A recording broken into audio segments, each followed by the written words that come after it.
So I think, Recording in progress. okay.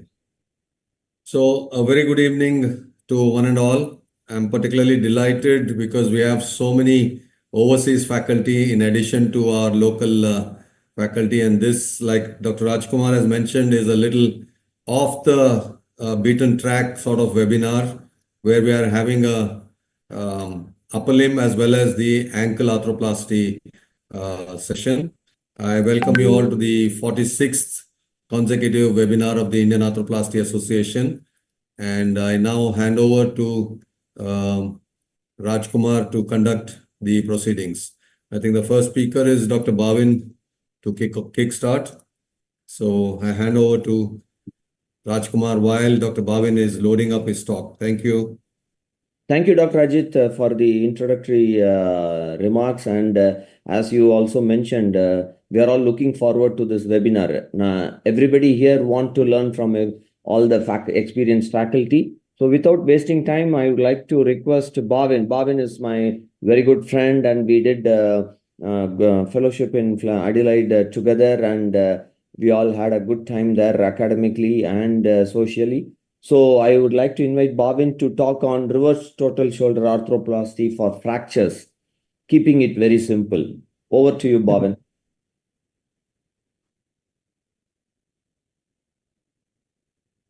Bhavin, you're muted. You have to unmute. Yep.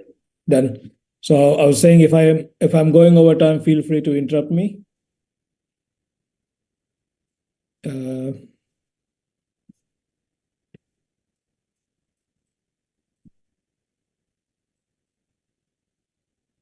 How does this?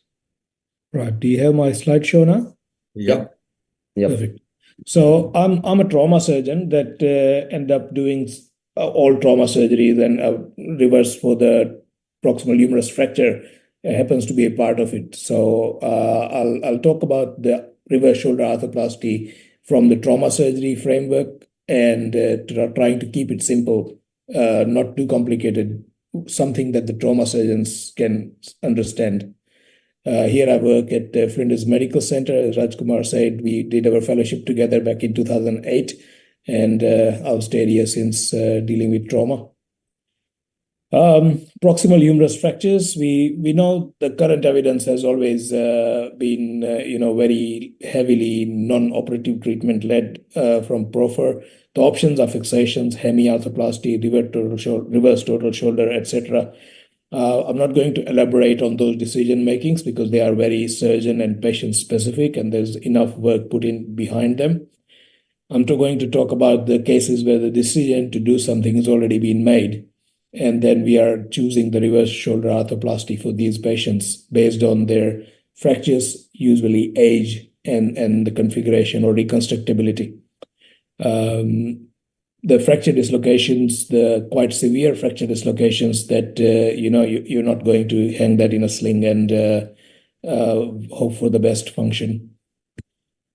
Not every single one has to be quite that dramatic either, because these are two different patients, but very familiar fracture pattern to all of us. The very displaced, impacted 4-part fracture. And we know that we can hang them, but they do not functionally do very well, and they take a long time getting there.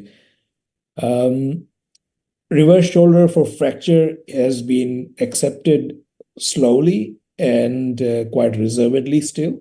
This is from 2013, a big systematic review done at that time.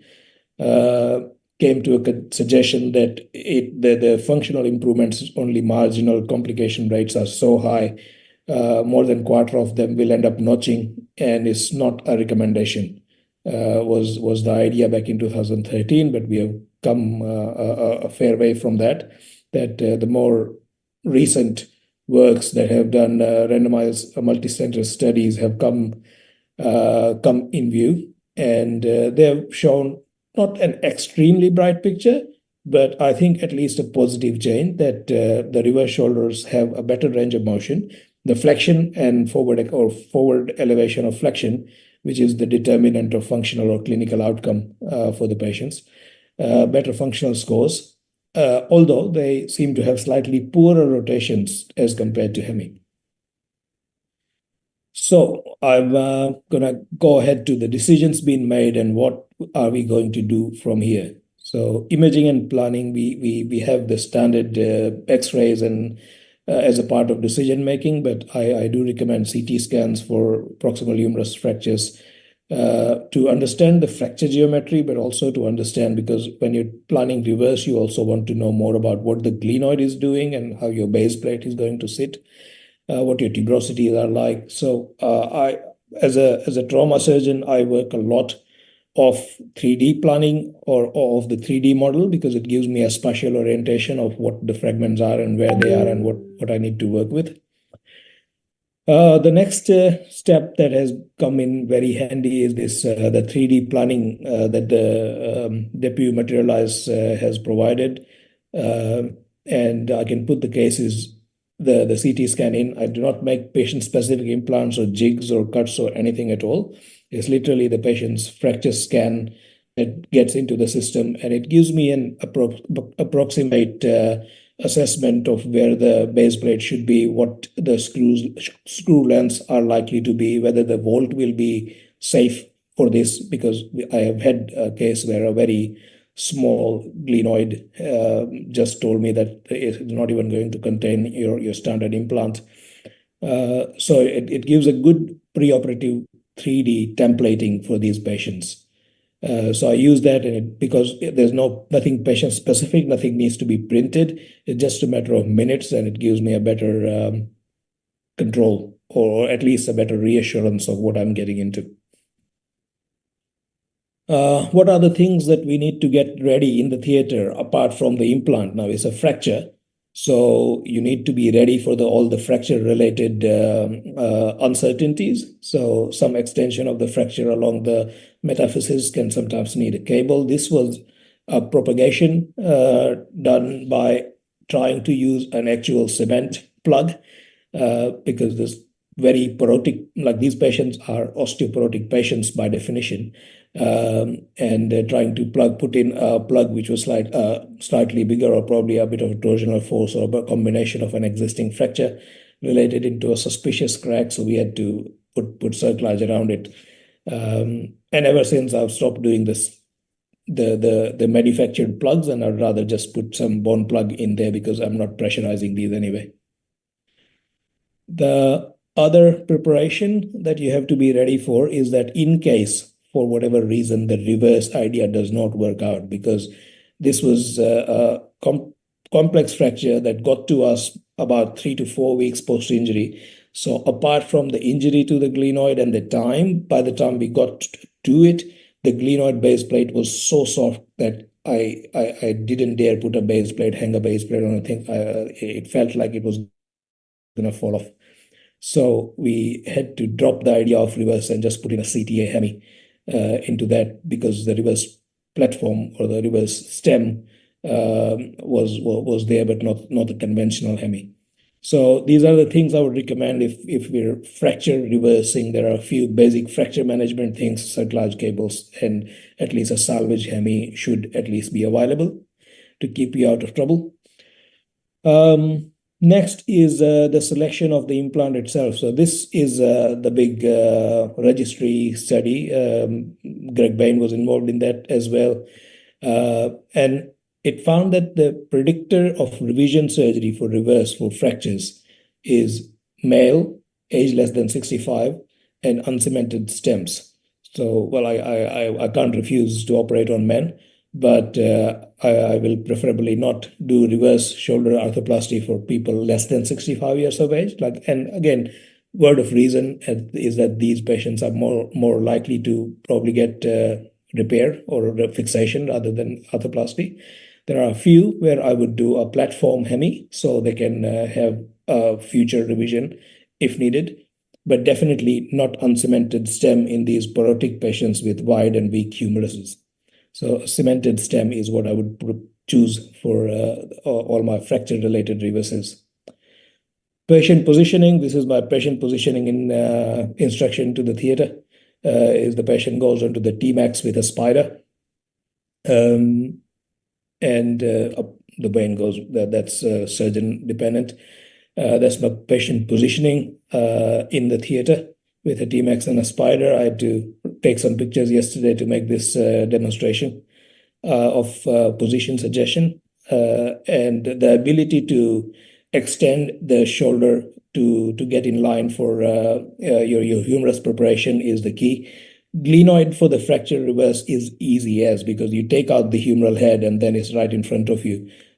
Put suture ties in the tuberosities and get them out of the way. So I'm not going to dwell on glenoid because that's not the fracture specific part, it's basic. The other alteration that I would suggest is that if you're anticipating intraoperative II use, then putting the spider along the side will make sure that the image intensifier can come across the opposite side of the table, which way the surgeon doesn't have to keep coming in and out of the way for the X-ray, and you can keep working while the X-ray is coming from across the body.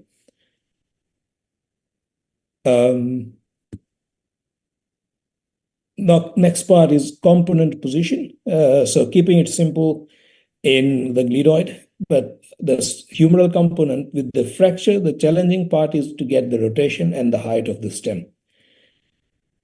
There is a specialized jig for rotation and height of the stem.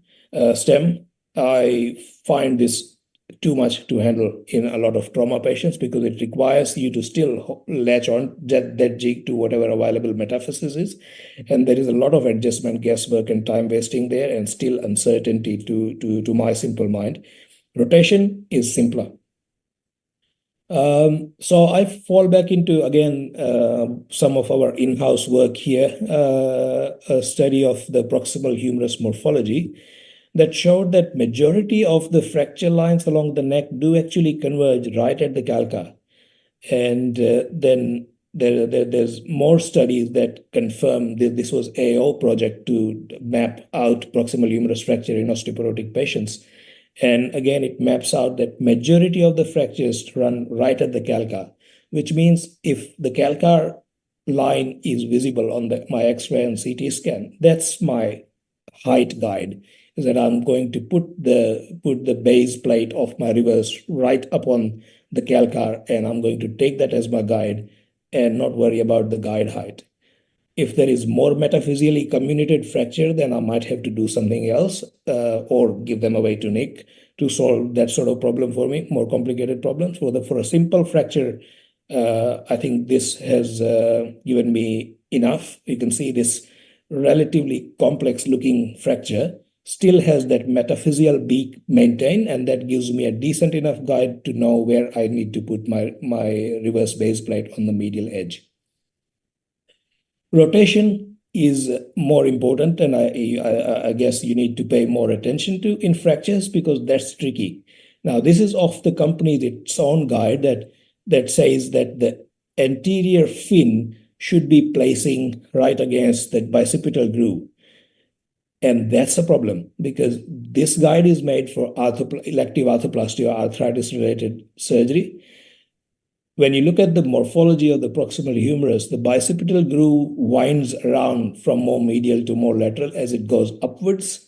And that's just the anatomy. I took out a CT scan of a patient to see from the center of the humerus where the bicipital groove makes an angle at different levels. And because with the fractures, you're looking at a lower level than an elective reverse shoulder arthroplasty cut, you find that if you put a fin to the bicipital groove in a lower position where it is available on the fracture side, you end up putting your implant excessively retroverted. So I would suggest that for fractures, you do not depend on the bicipital groove as your rotational guide, but depend on the jig and use the forearm alignment and the alignment rod for your rotation guide instead.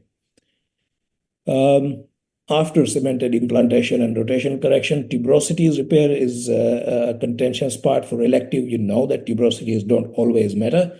For fractures, they seem to be. I debug the tuberosities, but you leave some bone on that for that to allow to heal. But they do escape at times. And I preferred using the fracture collar for a type of stem. So a cemented stem with a fracture collar. And it's well proven, or not, I wouldn't say well, but it at least suggested that the fracture collars seem to allow the tuberosities to heal with more reliability, while the monoblock polished, fully cemented stems usually don't let the tuberosities stick to them, and secondary tuberosity failures are common with them. Tuberosity healing is not the holy grail of this, but it helps. So between these two, for a non-functional elderly salvage sort of shoulder to get in out quick and dirty, I would use a fully polished cemented monoblock. But if I'm paying attention to function and recovery, I would choose the proximal fracture collar so I can repair the tuberosities and hope that they will heal to it. That's all the relevant things I have to say about fracture reverses, and I'll take any questions if there are, or come to. Thank you, Bhavin. That was actually a very good overview about and the tips and tricks. That was very, very helpful. Any questions from the floor? We'll take some questions. Yes, Mukesh, please go ahead. Excellent talk, Dr. Bhavin. 2-3 things. How do you assess osteoporosis? Means, do you do anything? Because these are usually elderly patients with only trivial fall. So, means change your plan for putting a reverse, holding the metaglean on the glue. And second question, regarding the height, do you depend on the tuberosities as well? Or you feel tuberosities, means it's what I have felt on table. If the tuberosities are coming with minimum tension, that means I have retained the height and then I try to repair. So these 2 points, if you can answer this. Yes. So osteoporosis assessment, like in the majority of these patients are female above 65. So by the osteoporosis definition, female 65 with a proximal humerus fracture itself is diagnosed as being osteoporotic. So I would say every single one of these that get reversed have a grade of osteoporosis. I haven't had trouble fixing metaglean on them except for that one patient, which was 3 to 4 weeks post-injury. And I think that was a mixture of osteoporosis as well as, injury-related osteopenia. So the glenoid side hasn't given me much trouble related to osteoporosis so far. As the hospital protocol, all these patients then do get their osteoporosis management directed, usually gets direction to the GP to follow up and treat them, but nothing acutely that we do for osteoporosis. The height part, I sort of plan my height on the calcar and based on the CT scan. The tuberosities are, as you say, they're a good guide, but it's a subjective feeling, like it's, what tension is the right tension. So it's subjective, so that one can only learn as you do more. And the second thing is, by the time you repair or you're trying to pull tuberosities onto the stem, you obviously already put the stem in. Because if you try to do trial, again, it's a proximally deficient, non-cemented, cemented reverse I'm trying to do. So when I'm putting trials in, trials not that stable.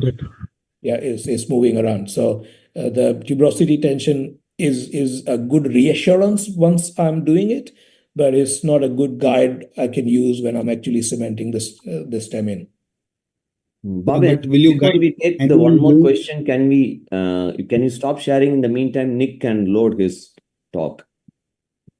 Yeah, so now we can go ahead with the question.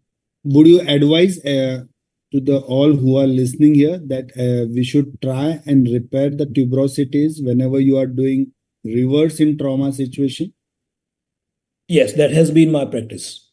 Again, the evidence for that is it says both ways, that it doesn't matter. But I think the doesn't matter part is something that I don't quite buy in. Like as a trauma surgeon, I like to put bone where it belongs. No, but contrary, I think everyone should try and get as much as possible, because that not only gives stability to the implant, but it also gives good amount of rotation. Correct. Because so the tuberosity healing is associated with better rotation. Important complication which can occur in trauma if you are doing reverse is infection and instability. Yep. So it can reduce both. if you repair the Absolutely. tuberosity. Yeah, so I always try to repair tuberosity, and that's the reason to use the fracture stem particularly as well. Thank you. Thank you. Thank you, Bhavin. That was a very good presentation and a good discussion. Now I would like to call upon Dr. Nicholas Wallwork from Flinders University, Adelaide, to talk on shoulder replacement, current scenario, and the future. Over to you, Dr. Nick. Thank you. And thank you very much for the kind invitation to talk tonight. Obviously, it's a topic that I just want to run briefly through. This is a brief overview, but quite clearly any one of these points could be an hour-long conversation in any detail. But what I want to run through tonight is really look at some of the registry detail, concentrating on the Australian registry, what the data actually tells us of where we stand with current shoulder replacements, what are some of the serious complications affecting the outcomes of shoulder replacement, and how more recently we've come to progress and resolve some of these complications. If we look at the incidence of shoulder replacement in our community, then currently there's about 9,000 shoulder replacements done in Australia, and that's about 10 to 15% of what's done in the hip and knee market. So it's still small, but it's increasing. Interestingly, due to the COVID and reduced elective operating in 2022, there was actually a reduction. But in the years since 2008, there's obviously been over a 200% increase in the amount of shoulder replacements done in our country. And I'm sure the rest of the world is similar. But apologies for focusing on Australia.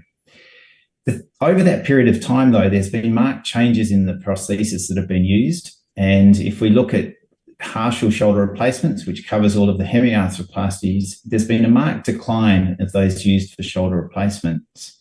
What we can also see is that there's also been a reduction in revision procedures, which tends to indicate that we're getting better at doing this procedure and that the results are improving with time. If we look at shoulder replacements in younger patients, this has generally been for fracture use. And what we can see is that with time, there's an increased revision rate with approximately 85% lasting out to 15 years. But over that time, the number of prostheses done for hemiarthroplasty has reduced, and this has largely been replaced by reverse shoulder replacements. If we look at primary shoulder replacements, and this is the grouping all shoulder replacements together, we can see as the total market share, not only just in fractures, we can see that reverse shoulder replacements are increasingly becoming the implant of choice with reduced numbers of stemmed anatomic and some different variations on those. The big question is, what is the outcome of these procedures? And if we look at a primary diagnosis or without a primary diagnosis, we can see that the reverse shoulder replacements are outperforming the conventional shoulder replacements, with approximately 95% of the reverse shoulder replacements lasting out past 10 years, whereas that drops to about 85% for a stemmed prosthesis. So there is an advantage to doing a primary reverse shoulder replacement. The other things we can look at is what are the outcomes for different types of shoulder replacements. If we look at the modularity of the glenoid, and one of the ones that's currently best performing in our registry is a cemented glenoid using a central modified peg. And that's often the designs that have a titanium or porous coated trabecular bone peg with peripheral cemented posts. This seems to be outperforming other glenoids. Similarly, the cross-link polyethylene is also outperforming non-cross-link implants. The Australian registry is complicated by having the SMR and the failures of their metal-backed glenoid. It does complicate the way the results are reviewed. And if you look at the registry data, you can see that the vast majority of all of the revisions have been with that one type of prosthesis. If we look at the total number of revisions undertaken in the registry, quite a significant percentage are related to that one prosthesis. If we look at why shoulder conventional replacements fail, then there's a list of complications, and we'll come back to some of these where we've got rotator cuff insufficiency, which increases with time. Instability and dislocation has a high incidence in the first 3 months and then tapers away, but does increase later as there is more wear. And similarly, loosening increases with time. Infection continues to be a risk throughout time, and fracture also increases as patients age. If we look at total shoulder reverse replacements, the revision rate, and looking at the only point of outcome being revision, is actually extremely low. And that's probably somewhat surprising from how 15 years ago we reviewed this implant, that it was going to be a great problem to actually revise, with only 7.3% revision when used to treat osteoarthritis at 14 years. And again, if we look at the complications, these are similar, with infection being one that increases with time, loosening increasing with time, and an increasing risk of fracture as the patient ages. These are associated with implant failures and generally one or two implant designs, and instability and dislocation. So if you have a patient who comes to see you and has primary diagnosis of osteoarthritis, if you look at the one endpoint being their need for revision surgery, then the type of procedure that should be done is basically a stemmed reverse, or one of these stemless anatomic implants, but probably stemless reverse is the option. Placing a total stemmed anatomic does tend to lead to a higher rate of revision with time. However, the functional level may be completely different between these two implants. Where are we heading with the data? And I suppose what we're looking at with that pooled data is we're looking at historical information. These are procedures that were done a decade ago with different techniques and different skills, and we're now looking at seeing how that progresses. Where we're now moving with data is we can look at and individualize this data. So us as surgeons, if you look at the table on the right-hand side, each surgeon is marked by a dot, and you can map your performance based on the rest of the population of surgeons. And you can see that there is a variability in the surgeon's revision rate as a point. The other thing that is occurring is that the data is becoming predictive. And there's a Predictive Plus software system that's operated and managed out of the US by Exactech, which you place the patient parameters in, and it gives you a determination of how that patient will function, how well they will do, and their need for revision at 10 years. So it provides real-time data and analysis of that individual patient plugged into a matrix of information that's available. And I think increasingly we'll see that as a way of choosing and selecting which implant we use. If we look at glenoid loosening, and this is conventional shoulder replacement loosening, one of the concerns has been the shape and morphology of the glenoid. And this coined the term of a rocking horse glenoid, where edge loading precipitated early wear and early failure. And a version variance of 5 degrees leads to increased loading, which is then seen as increased wear. This then created the classification of glenoids, and we spend a lot of time analysing the shape of the glenoid to determine how we best realign it and place the implant in the most appropriate position. We now have 3D printed guides and information which improves our position and is likely to improve our recovery. Some of this information is not yet proven, but certainly leads to a better positioning of the implants, with the aim of seeing that we improve our overall survivorship. Similarly, we've now got a range of modularity to try and enable us to perform the replacement in an optimal position, reducing the amount of loading, reducing the amount of wear, and improving the longevity. And these are the evolutions that are coming forward, and we now have a wide range of modular, wedged, stepped, cut glenoids available for our use. One of the other issues in loosening, and this is a reverse total shoulder replacement that was revised recently, which is 17 years out from its initial implantation, and we can see the amount of volumetric wear that's occurred in this liner. And what we can see is from the registry is that metal surfaces against a polyethylene wear faster, whereas cross-linked polyethylene against metal wear less, creating less volumetric wear. But there are also newer forms of ceramics, and especially ceramic against cross-linked polyethylene, that reduces the wear exponentially. And this may also increase our ability to have a glenoid that outlasts us. One of the concerns with loosening in the reverse shoulder replacement is the concept of notching, where inferior impingement on the neck of the glenoid results in increasing wear and a progressive lysis around the inferior screws. And this has been shown to lead to pain and decreasing function with time. Initially, it was thought as long as the base plate was stable, this led to no functional loss. However, it has been shown that now that there is this increasing pain and reducing use of the arm associated with increased notching, full stop. One of the big changes that's happened is that we've been able to make the implant more modular. And so we can now increase our inferior inclination, and we can also inferiorly translate the glenoid to reduce this notching, reduce the problems of glenoid loosening and potential deteriorating function with time. The other complication that has a higher increase is instability. And what we see with reverse shoulder replacements is that 50% of these dislocations occur within the first 3 months.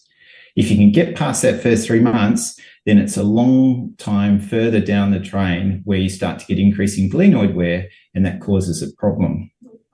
One of the big changes that's happened in the last 10 years is the reversion of the stem, as Bhavin mentioned, that retroverting the stem by 20 to 30 degrees reduces your risk of instability and dramatically improves your range of motion.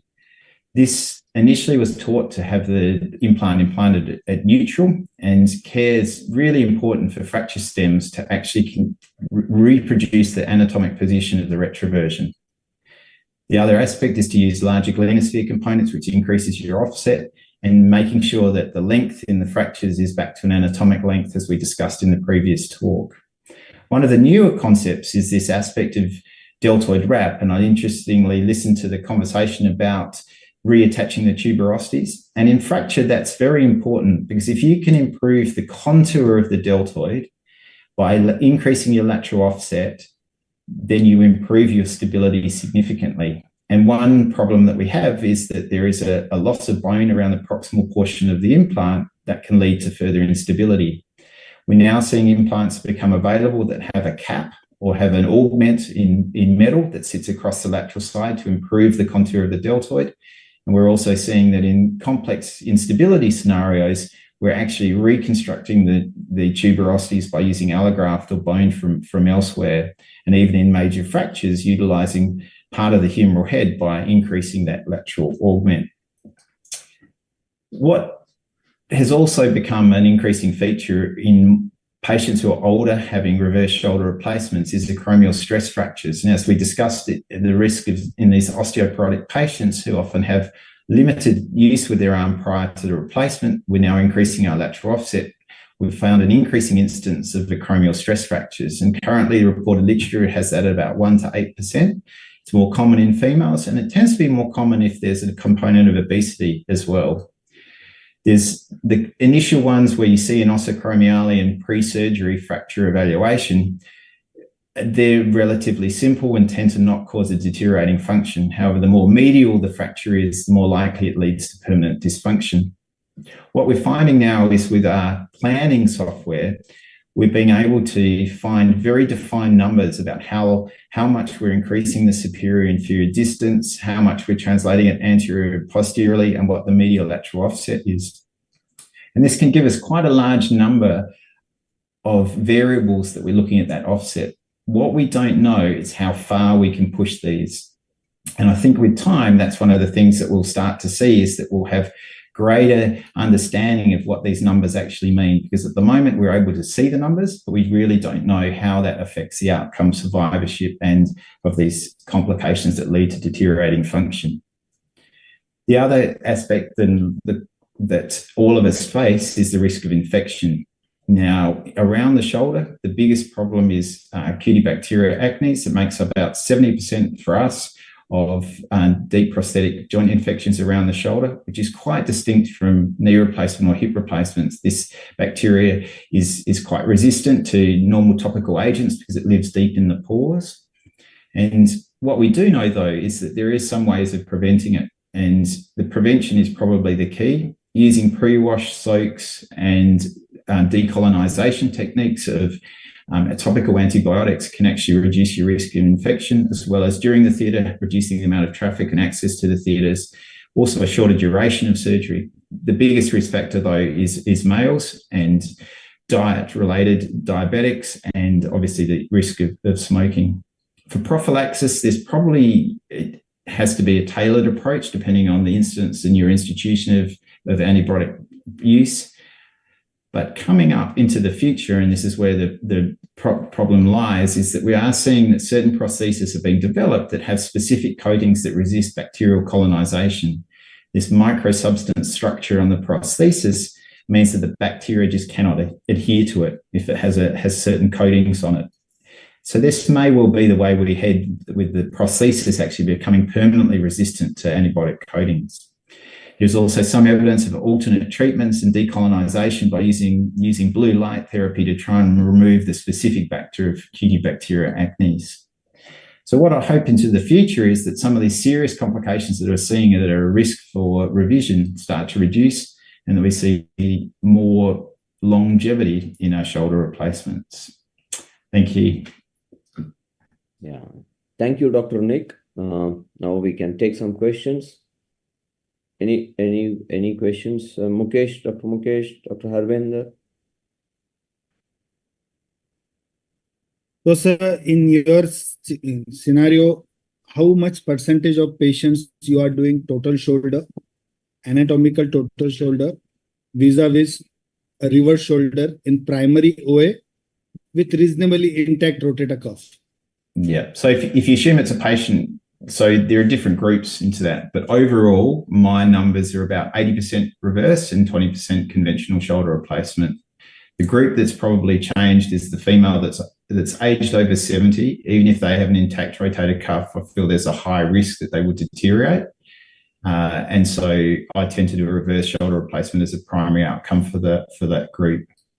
If they're younger and have a stable, strong rotator cuff, then I would do a conventional shoulder replacement. I think the functional improvement with a conventional still outweighs the function of a reverse, but that risk of early failure with instability or deteriorating cuff is higher with that group of patients. Yeah. Dr. Harvinder, can you load it in the meantime? Dr. Nick, that was a very good overview and allow me to share the presentation. Somebody needs to enable me so I can share the presentation. Someone wants to ask something. I think Raj have to make him a co-host. Yeah, no. iPhone.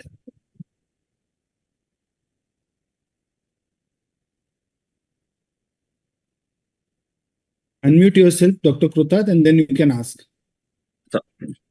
Okay, sir, my question is, sir, like in hip, there is a modular cup that is happening. So in reverse shoulder, if we put a modular glenoid, won't that stop doing impingement and doing the fracture in that part of the, you're getting my point, sir?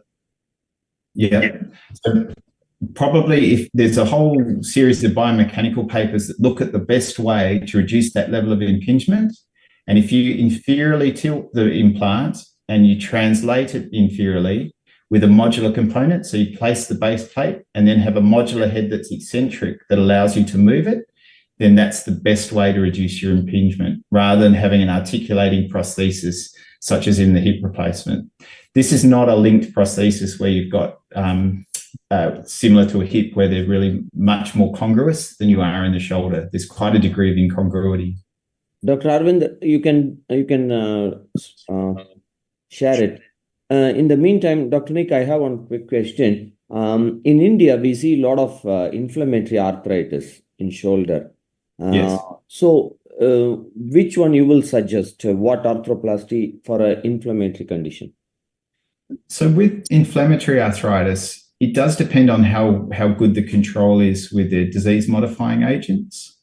We often find that now rheumatoid arthritis is well controlled with their agents and the pattern is similar to osteoarthritis. So I have no concerns of using a conventional shoulder replacement in a patient with arthritis, whether it be inflammatory, as long as they have good control. If they have severe synovitis and secondary deformity and degeneration and poor soft tissue, then I would opt for a reverse shoulder replacement.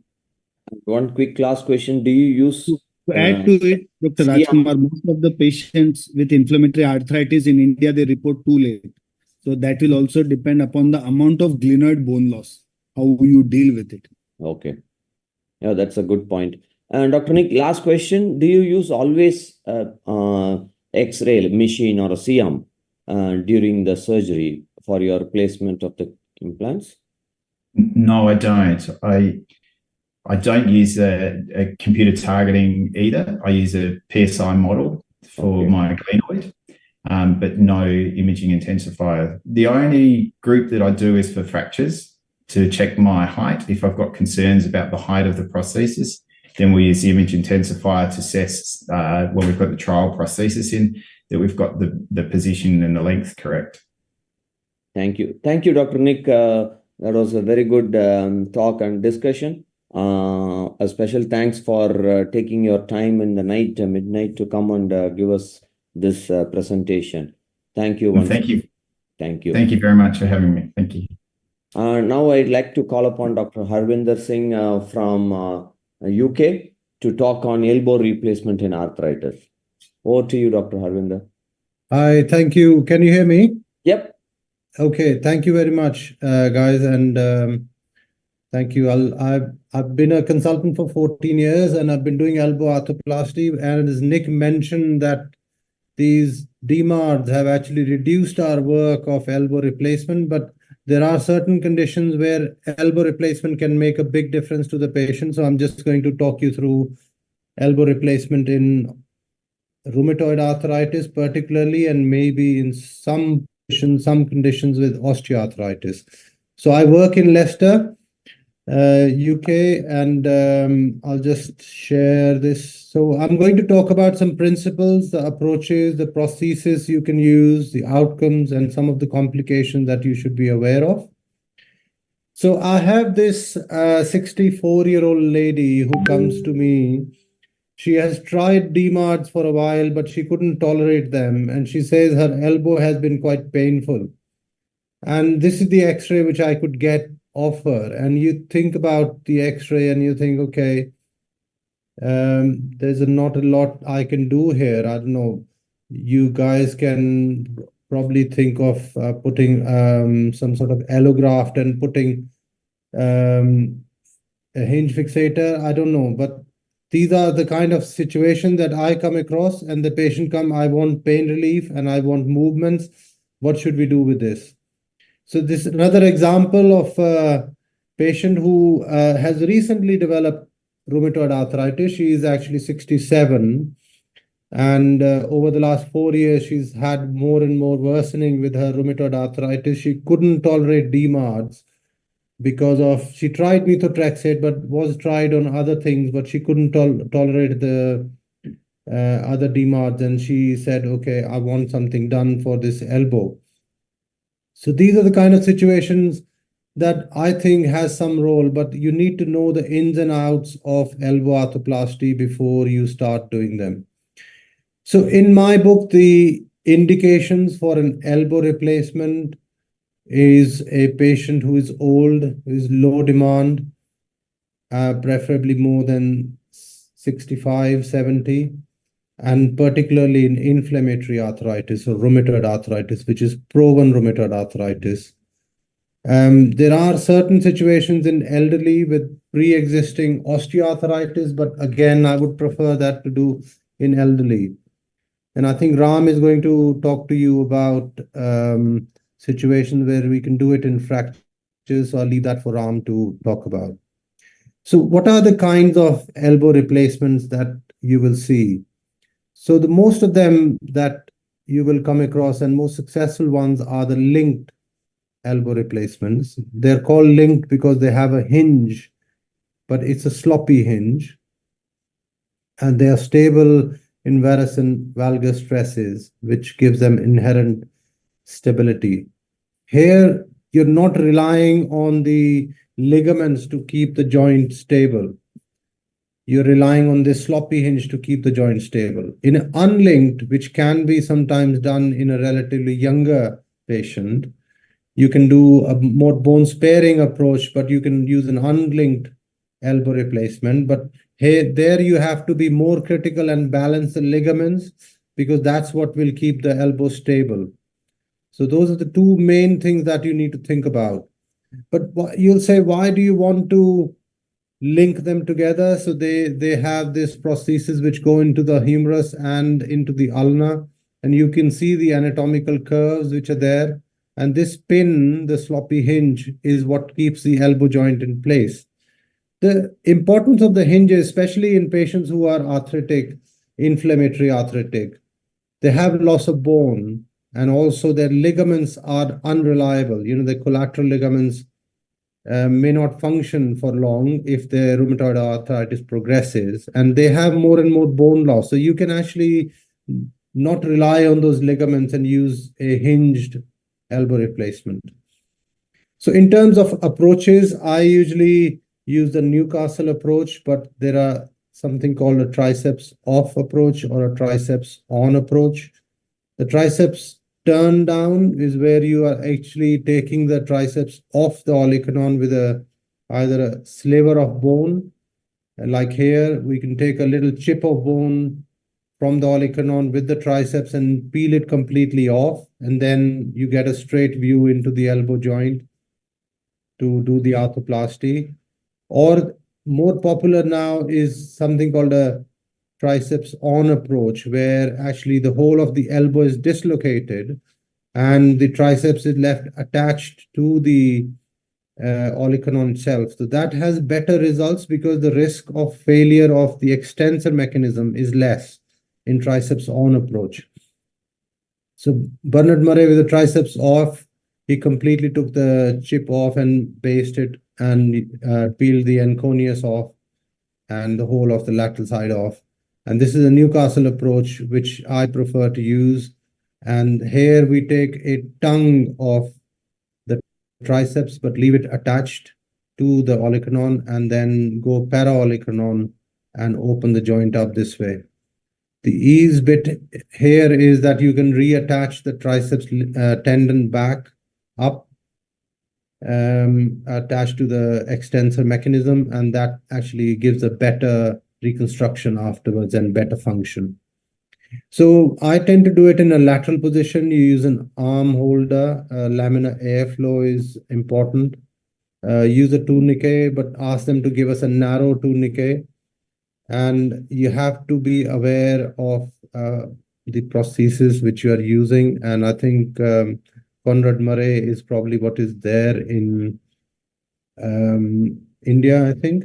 But we use the Tornier version or the Latitude, as called now, owned by Stryker, that I have more experience with. But this is not something that is easily done for the first time. You're better off going and seeing it with another surgeon who's done it before you take it on, as it has its difficult times and nuances. You can struggle to reduce it.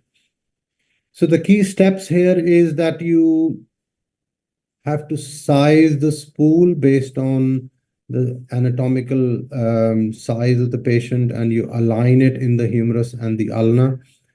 And you have to hinge at the axis of rotation, which is the mid-condylar axis, and make sure that when you come to reduce it, there is no telescoping in and out. Otherwise, you will find that your prosthesis become loose very quickly.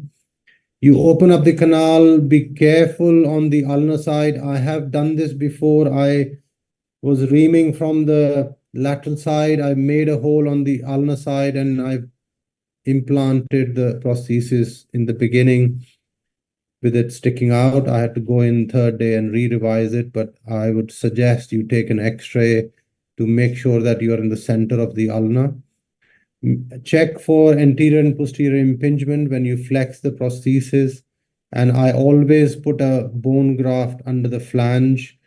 Actually, it gets a much better purchase and gives stability. And I cement the prosthesis separately, but you can choose to do it together. But a lot of people actually use the low viscosity cement, which actually gives you a bit longer time. And then you achieve a robust triceps repair with intraosseous stitches. So something like this, you have a background of rheumatoid arthritis, patient fell, a little condyle fracture, and you look at it and think, okay, the joint is worn out, the cartilage is eroded. What am I gaining by fixing it? You can go ahead and do a Conrad Murray replacement. You cement it up and down. and you have to be right in the center of the ulna to make sure that the patient get good movements. But you have to warn them, they will not be fully straight. They'll be able to reach their mouth just and get extension just shy of 30 degrees. But from my experience, I can tell you elbow replacement, like the knee replacements, have a high incidence of infection. So be very careful and prepare the patient well for risk of infection. I would not use the elbow arthroplasty where there is a pre-existing wound infections or previous infection risk is there. And younger patients, I would not recommend you use an elbow replacement. And if the muscles are not functioning, then you will not have any good function with an elbow arthroplasty. The last bit I have put in from experience, patients come expecting that they'll be able to lift and go back to sport and even play golf, but you have to warn them they are sitting on a small sloppy hinge. And at the moment, on present day, the best we have is a 10-year outcome at around 89 to 90% of good results with elbow arthroplasty. What happens afterwards, we don't know, so they may need an early revision. So some of the complications, ulnar neuropraxia is fairly common. You do see HO. I have seen that HO in a number of my patients. The patients can have reflex dystrophy in the hand. Periprosthetic fractures are fairly common. Wound breakdown and hematoma and infection. This is something which is my bugbear. I have now actually, because Leicester has become a hub for elbow arthroplasty, we're getting elbow patient referred from 3 other centers around Leicester. So we are becoming more and more bigger in revision surgery rather than primary elbow arthroplasty. So this is my preferred approach. This is something you can just replicate and say, okay, low demand elderly patient, rheumatoid or inflammatory arthritis is a good patient who can do well beyond 70 with the elbow arthroplasty. But they need to understand the restrictions. I usually say that they can't lift anything heavier than 5 pounds, which roughly equates to maximum 2 kilos. But at one time, they should not be lifting any heavy objects. And as I said, the longest we have seen is around 10-year outcome at 90%. And they are medium-term results. We don't know really long-term results, but they are being followed up in our elbow arthroplasty National Joint Registry. So some of the examples, this patient, initially, these are the initial pictures done in Nottingham, presented to me with what appeared to be loosening distally, and this is sloppy hinge. And as expected, the ulna was going to become loose over time. Needed a big revision with ulna allografts and also prosthesis around the humerus as well. Another example, you can see that you can actually, while they were actually doing the primary arthroplasty, some of the complications can be that you can pierce through the anterior part of the ulna. This is one of the biggest complications. That's why the need for an X-ray, and they needed a bigger reconstruction with lots of bone allografts to create an ulna first before an arthroplasty could be performed. So these are some of my experiences. If you have any questions, last one, periprosthetic fracture. This is also becoming fairly common, especially patients who have a shoulder replacement above an elbow replacement. There's a stress riser in between, and very commonly you will end up seeing these patients in your clinics who come with periprosthetic fractures. But it's good to actually fix them with lots of cables and plates from the anterior part of the humerus. Okay, thank you so much. Thank you. In the meantime, Dr. Ram can load his talk. Any quick questions from the... Can I ask a question? Please. Yeah. Dr. Harvinder, hi. Dr. Gaurav this time. I'm from India, Delhi. So I wanted hi. I wanted to know how many cases of your doing did you ever see a distal humerus fracture? How do you mean? While doing the replacement, okay, you have the anterior flange. because I tend to work with Dr. More back 10 years back in UK only. So that was his very good teaching, that he always used to insist that you put that bone block always in the distal humerus where the flange is. Yeah. So did you ever come across any fractures intra-op or post-op ever? I've actually not seen an intra-op fracture on the humeral side. Ulnar side I have seen, but I have to say patients usually have another trauma because, but when you're actually cementing it all the way up into the humerus, you are bypassing that fracture anyways. If you've got good purchase proximally, you don't have to worry about very distal fractures. But I've not seen those fractures that commonly in my experience. All right. Thank you. Any tips and tricks while doing the ulnar you're putting the ulnar part of the prosthesis?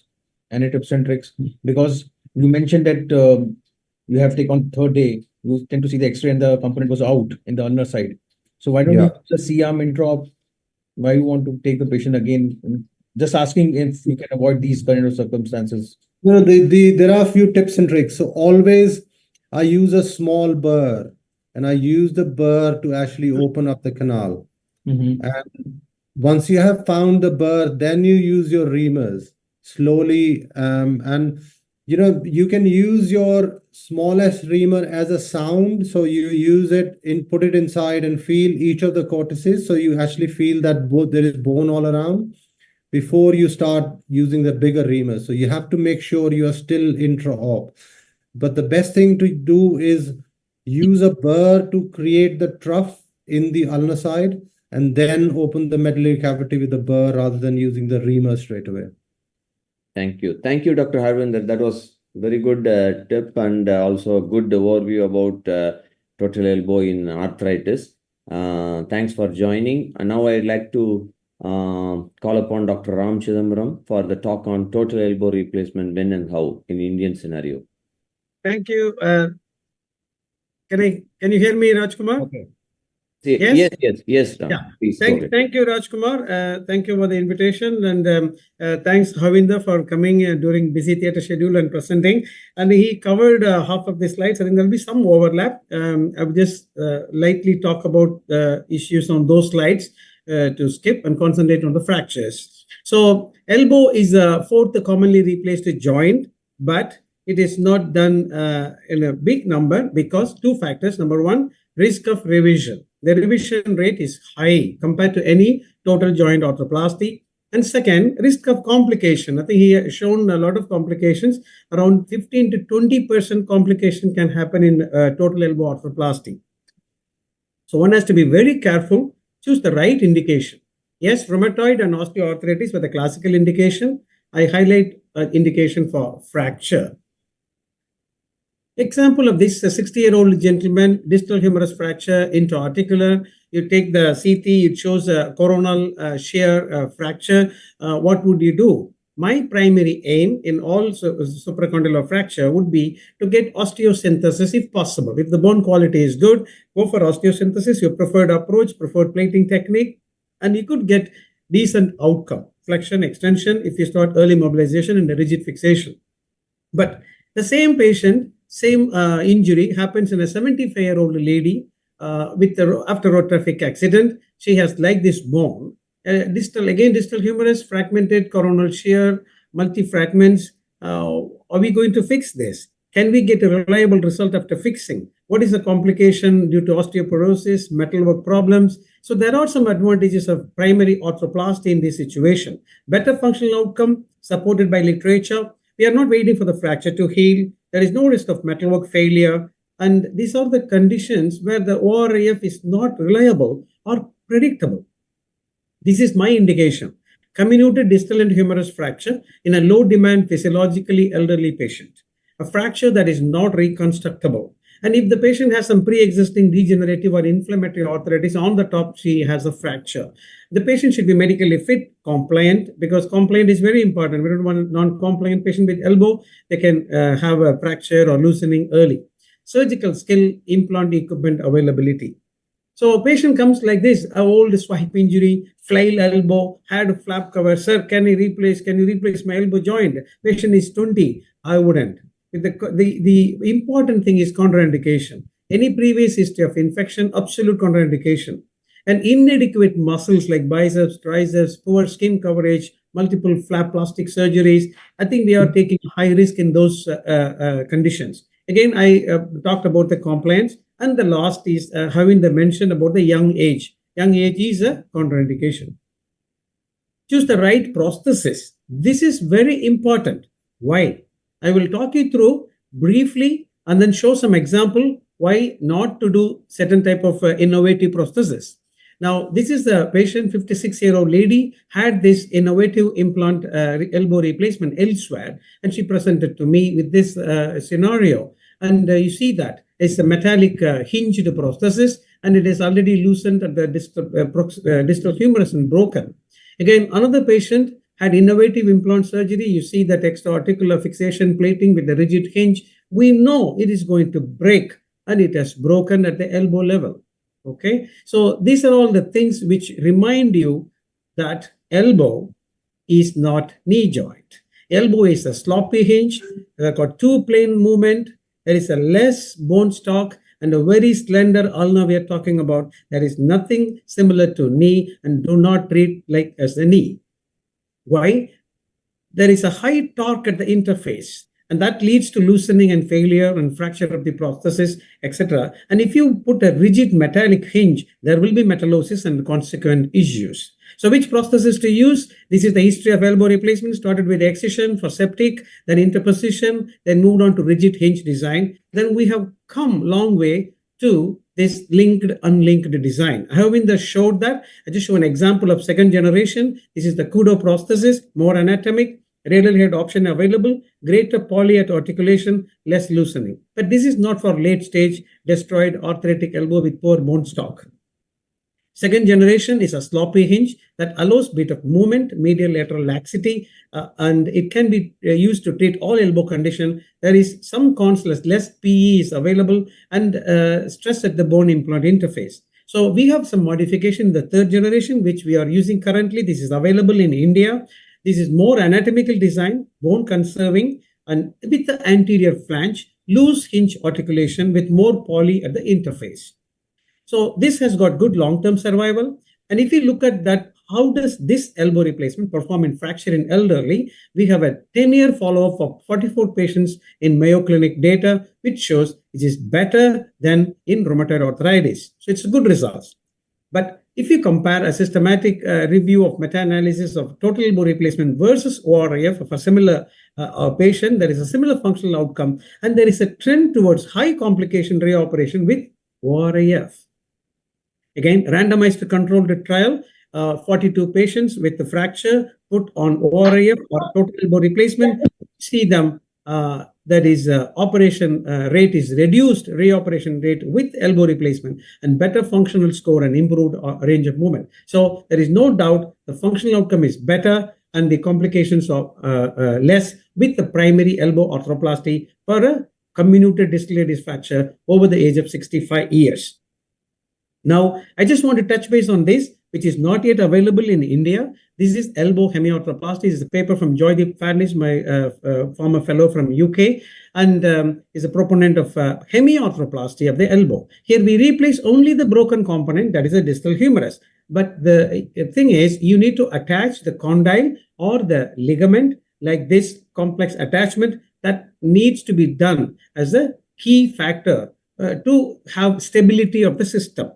And the relative contraindication include concomitant olecranon radial head fracture or pre-existing arthritis. And the results are good.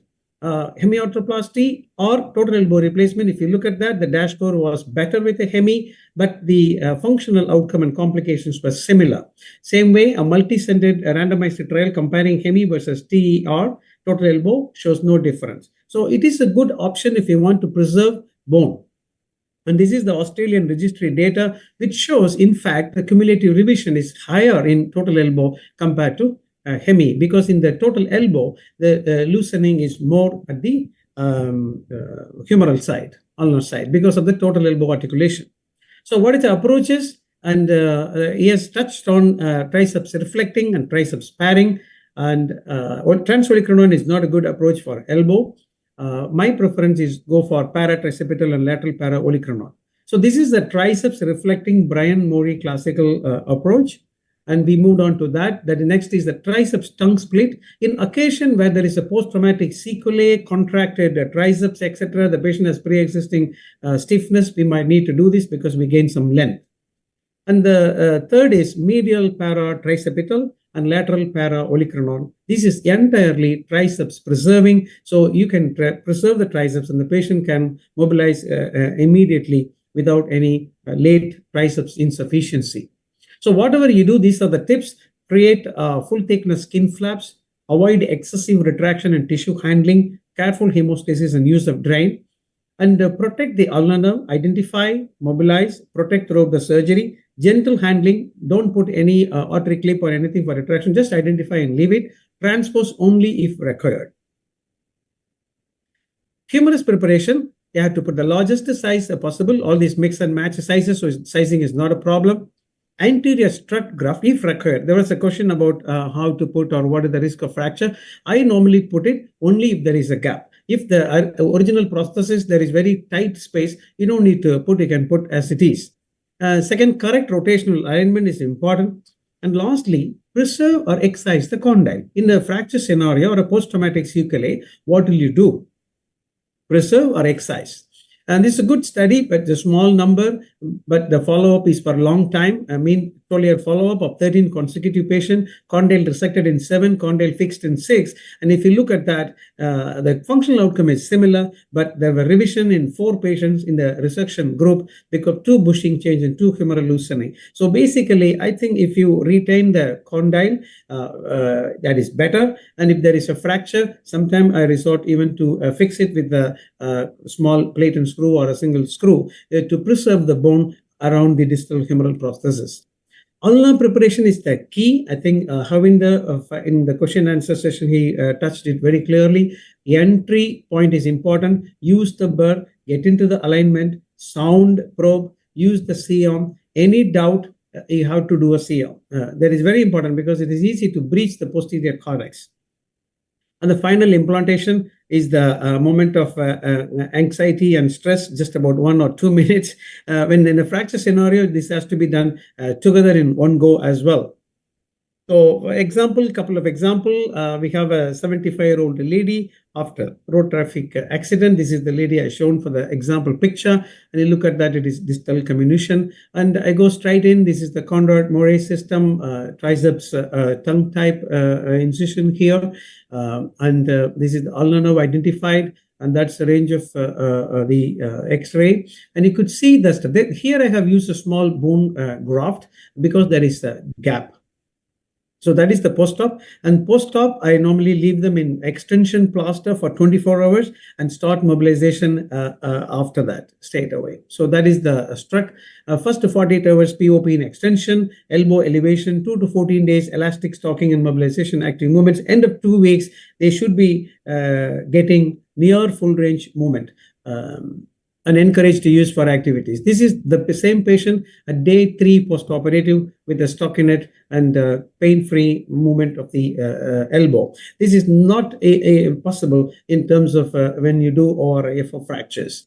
Next case, example, 65-year-old lady, known rheumatoid arthritis patient, bilateral knee replacement done before. She had a left pain and stiffness for some time. Now she had a fall and she got a wobbly elbow. And if you see, look at that, there is a typical rheumatoid arthritis changes. There's a pre-existing inflammatory arthritis with the fracture. You could fix the fracture, but the elbow is arthritic, so I just go for primary arthroplasty. It's a classical indication.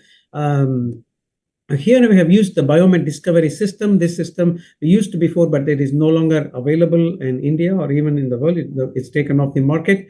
And here you see when I put the distal humerus prosthesis, there is actually no gap at all. So we didn't use the bone graft. We just put the prosthesis in, and that is the postoperative immediate X-ray, and that is a 2 months postoperative, pain-free, stable movement. I have in fact replaced the other shoulder as well later. So to summarize, the total elbow replacement for fracture gives you predictable functional outcome, early range of movement and return to activities. We are not waiting for any bony union, and there is no risk of metalwork failure. But beware of poor bone stock, mechanical wear, and complication risk. Follow the right indication, right prosthesis, and right technique to get the best result out of it. Thank you very much. Very good and very excellent presentation, Dr. Ram. I think you have covered almost all the points in regards to fracture. When Dr. Gaurav is loading, I would like to ask one quick question. What about this? We all, when it comes to trauma, we speak this high energy trauma, because you said old age, 75 years, 70 years. So it is more of a trivial fall. If the same patient, 70-year-old, high energy trauma by a road traffic accident, is still a total elbow replacement is a better choice? Yes, as far as the soft tissue is good. As far as this, if it is an open fracture and all, we don't do. Yeah, no. Closed If time. it's closed fracture, with hematoma, whole lot of hematoma and all those. Yes. That, as far as the soft tissue settles down, it is a good indication for arthroplasty. No issues. Okay.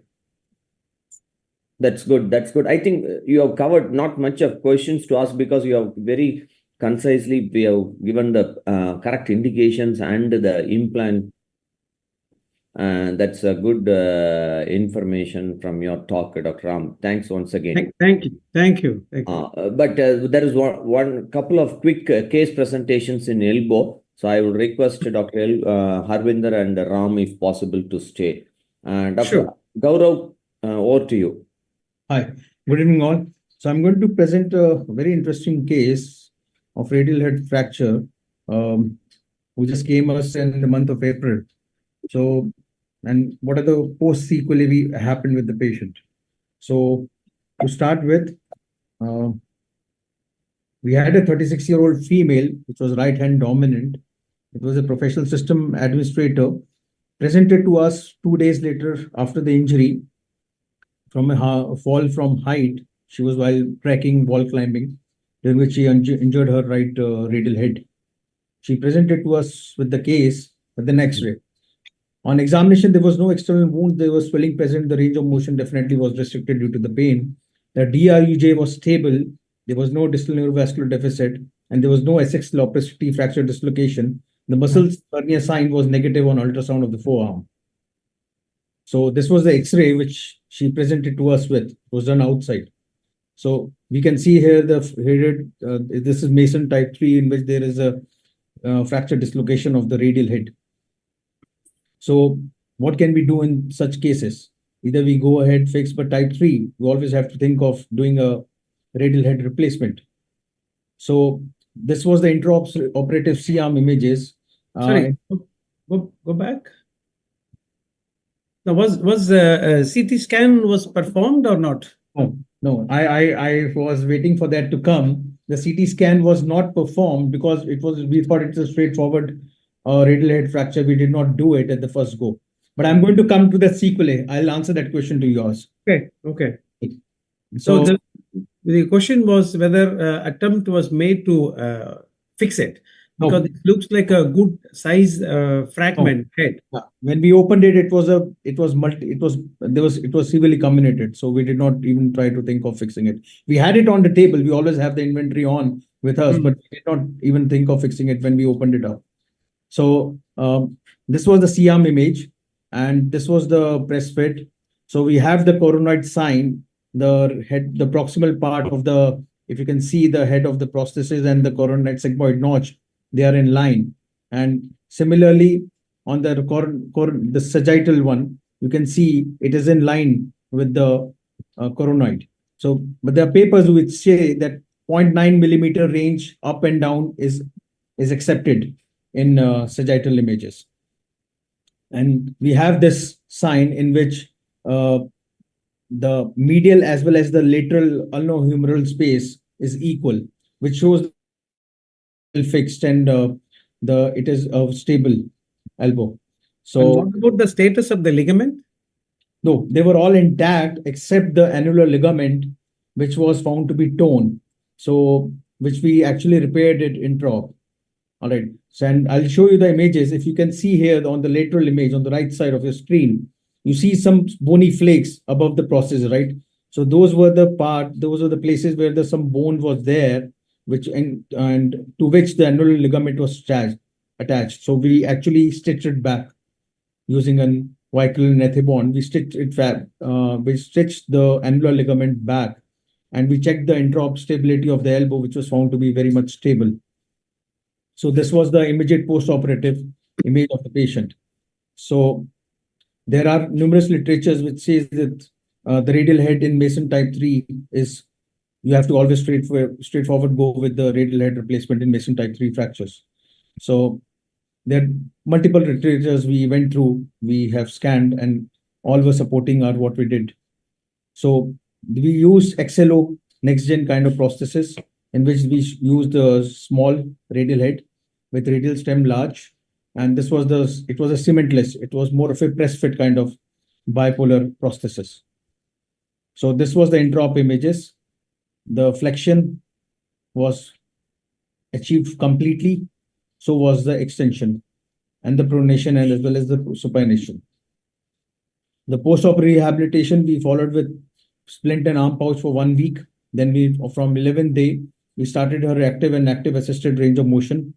We gave her a capsule indomethacin for about 3 weeks, and the supination and pronation after 2 weeks was started at 90 degree of flexion of the elbow, not in extension. So this was 1 month follow-up. The patient was comfortable. We did the scoring system of the patient. But the complaint of the patient was the restriction of the elbow flexion beyond 90 degree. And she did not achieve complete extension of the elbow as well. So about 10 to 20 degree of extensor lag, or I would say extension block, as well as beyond 90 degree, there was no flexion achieved. So pronation was restricted. Supination was comparable with the opposite side. Also, the point to attach here is the patient started complaining of numbness and tingling sensation over the ulnar nerve distribution. And also there was pain, mild pain on the anterior as well as the medial aspect of the elbow. The DRUJ, again, we checked, it was found to be normal completely. So this was the clinical image in which you can see there was the complete extension was not achieved. The flexion was about 90-100 degrees. Supination was there.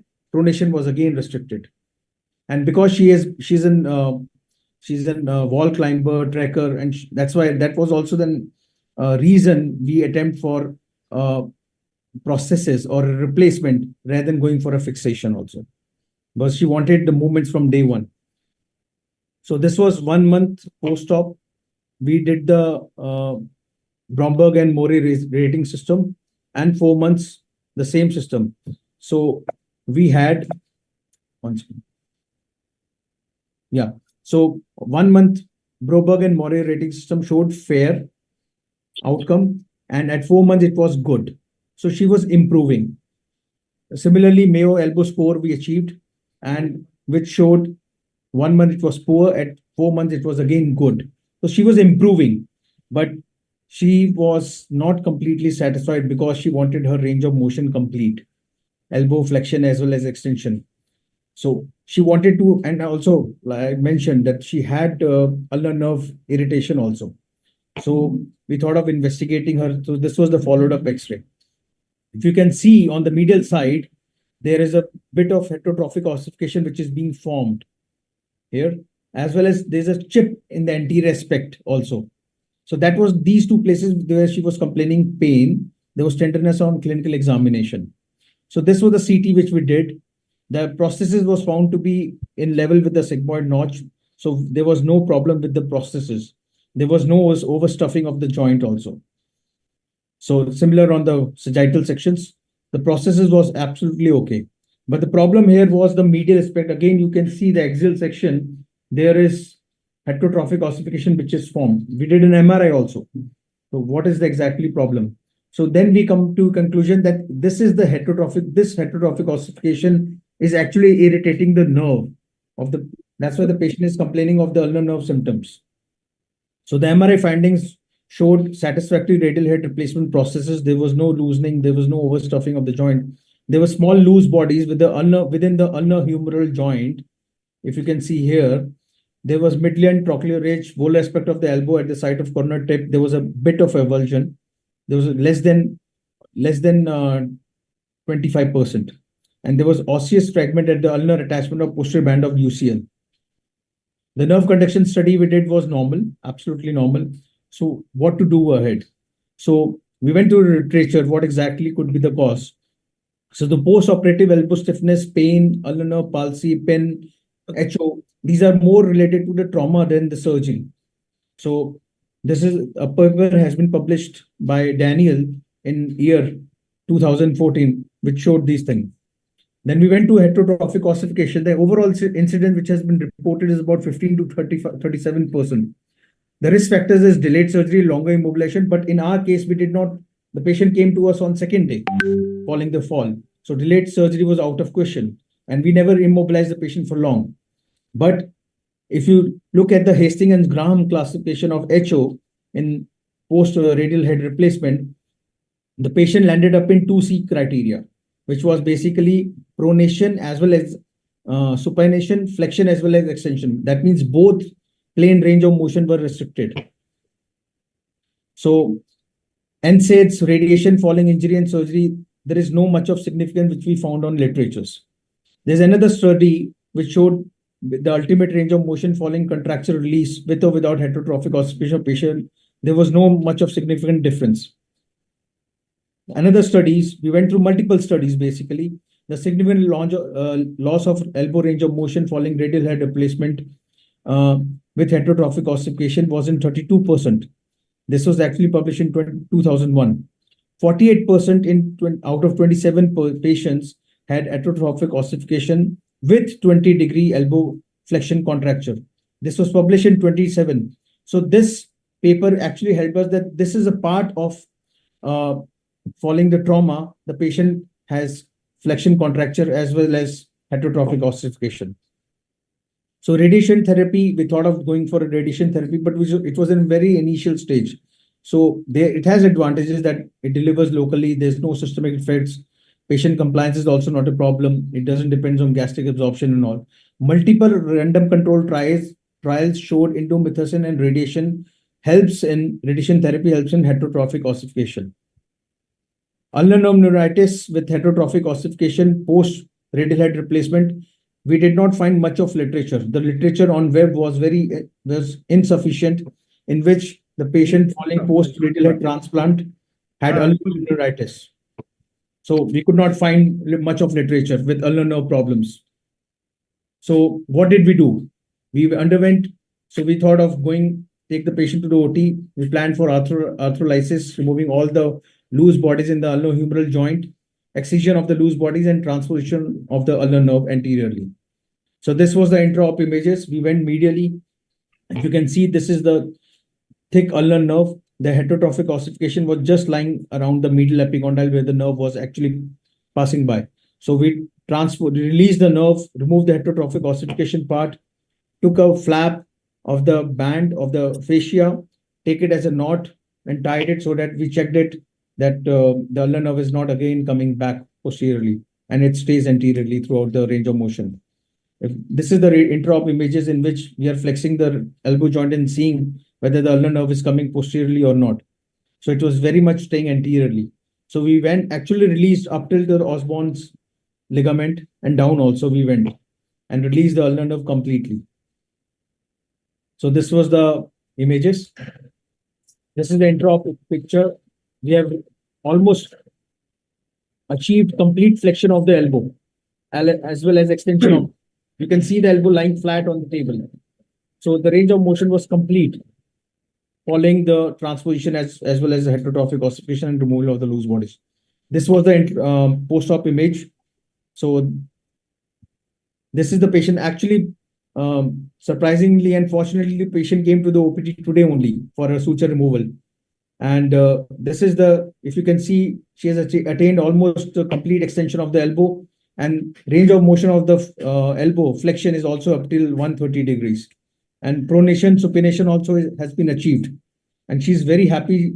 Her ulnar nerve symptoms has also gone away, and she's very satisfied. So what is the take-home message? Radial head arthroplasty has good outcome in acute radial head fractures. Mason type 3, type 4 is advisable. Replace metallic head, same mechanical stability, native head. Implant size and height are critical, providing an opportunity for early mobilization. Avoid overstuffing of the radiocapitular joint. Size, when in doubt, always go one size down. Look for DRUJ instability, S6 fracture dislocation, ligaments. MCL is important, RCL and LUCL. That's it from my side. And we have another update just to add in this, since we have people all over India who have joined us. So we are arranging, we have a conference which is fourth Smart Mex Conclave, which is happening on 28th as well as 29th of this month. So anybody who is interested can contact me or contact the organizing team or copy the UPI, the barcode, and they can actually register themselves. Thank you so much. Thank you. Any Can questions? you stop sharing? Yeah. Now Dr. Anand can load in the meantime quickly. Any questions? Yeah, one of the biggest problems with these radial head fractures is the availability of the appropriate component or implant. Yes, absolutely. See, but It's not much of common surgery, but we tend to, what we do is most of the people we have done a couple of cases here in Max also, but if we had it been old age patients above 65, 70, we tend to remove it and we check, we definitely, whenever we remove the radial head, we always check for DRUJ, we always check for muscle hernia sign. If its elbow is stable, we do not put the prosthesis. Because this patient was young and she wanted an active movement from day one, she demanded that she cannot be on rest and her elbow has to be stable because she's a tracker. So we thought of going with the radial head replacement. Yes, Bhavin? a few things. See, basically, I don't agree on that metallic head is better than native head, because many of these similar patients we have, if you are able to reconstruct, you should be reconstructing the radial head. That gives you the best result in the long run. Because Yeah, none but it of was a the comminuted fracture. yeah. That come to the point. If it's not reconstructable radial head fracture, then you resort to radial head replacement. Then This that was because completely shattered. none of the radial head prosthesis available in the market But nowadays, just to add on, is nowadays able to replicate the natural anatomy of the radial head. That's one thing. Absolutely. Second is that I think your patient might have had a ligament injury on the medial side. That is the because your latest MRI showed some ligament possibility, injury possibility, and maybe because of that you have developed some heterotopic ossification, etc. And the other thing is that it is very well established that ulnar nerve irritation can lead to stiffness of elbow. So in case if you have a stiff elbow following surgery and your surgical parameters are good, then you can just go ahead and just release the nerve. Even you might not need to explore and remove all the HO bone. The patient will magically relieve the final extension and bending. That is also the Sean what is called described as a neurogenic stiffness due to ulnar nerve irritation. But do you suggest, has done well. just to add on, do you suggest that we do it on the same day when we go ahead and fix it or replace it? Do you advise that? No, not necessary. Until unless, definitely, that's what I'm asking, that until unless the patient comes with symptoms, we should not go on the medial side, right? Because we are using Cocker's approach. So we are not doing anything on the medial side. And you're right, we did not do an MRI because in the initial setting and whenever there's an acute injury, we do not always do an MRI, right? I said, sorry to interrupt for want of time. I think we should this thing, but that was a good case for good discussion, I believe. And a quick question, anything, Bhavin? And yeah, I was going to say this, like the same two things is that there should be a dynamic stressing of the acute elbows, because the heterotopic ossification as well as the persistent stiffness, this patient had an MCL avulsion of the medial, because that's exactly the flake that you see on the axilla under the medial epicondyle. That's the short or anterior band insertion is. And the patient's in primary injury was that posterior translation that blew the radial head anteriorly. So the patient obviously had the anterior band rupture.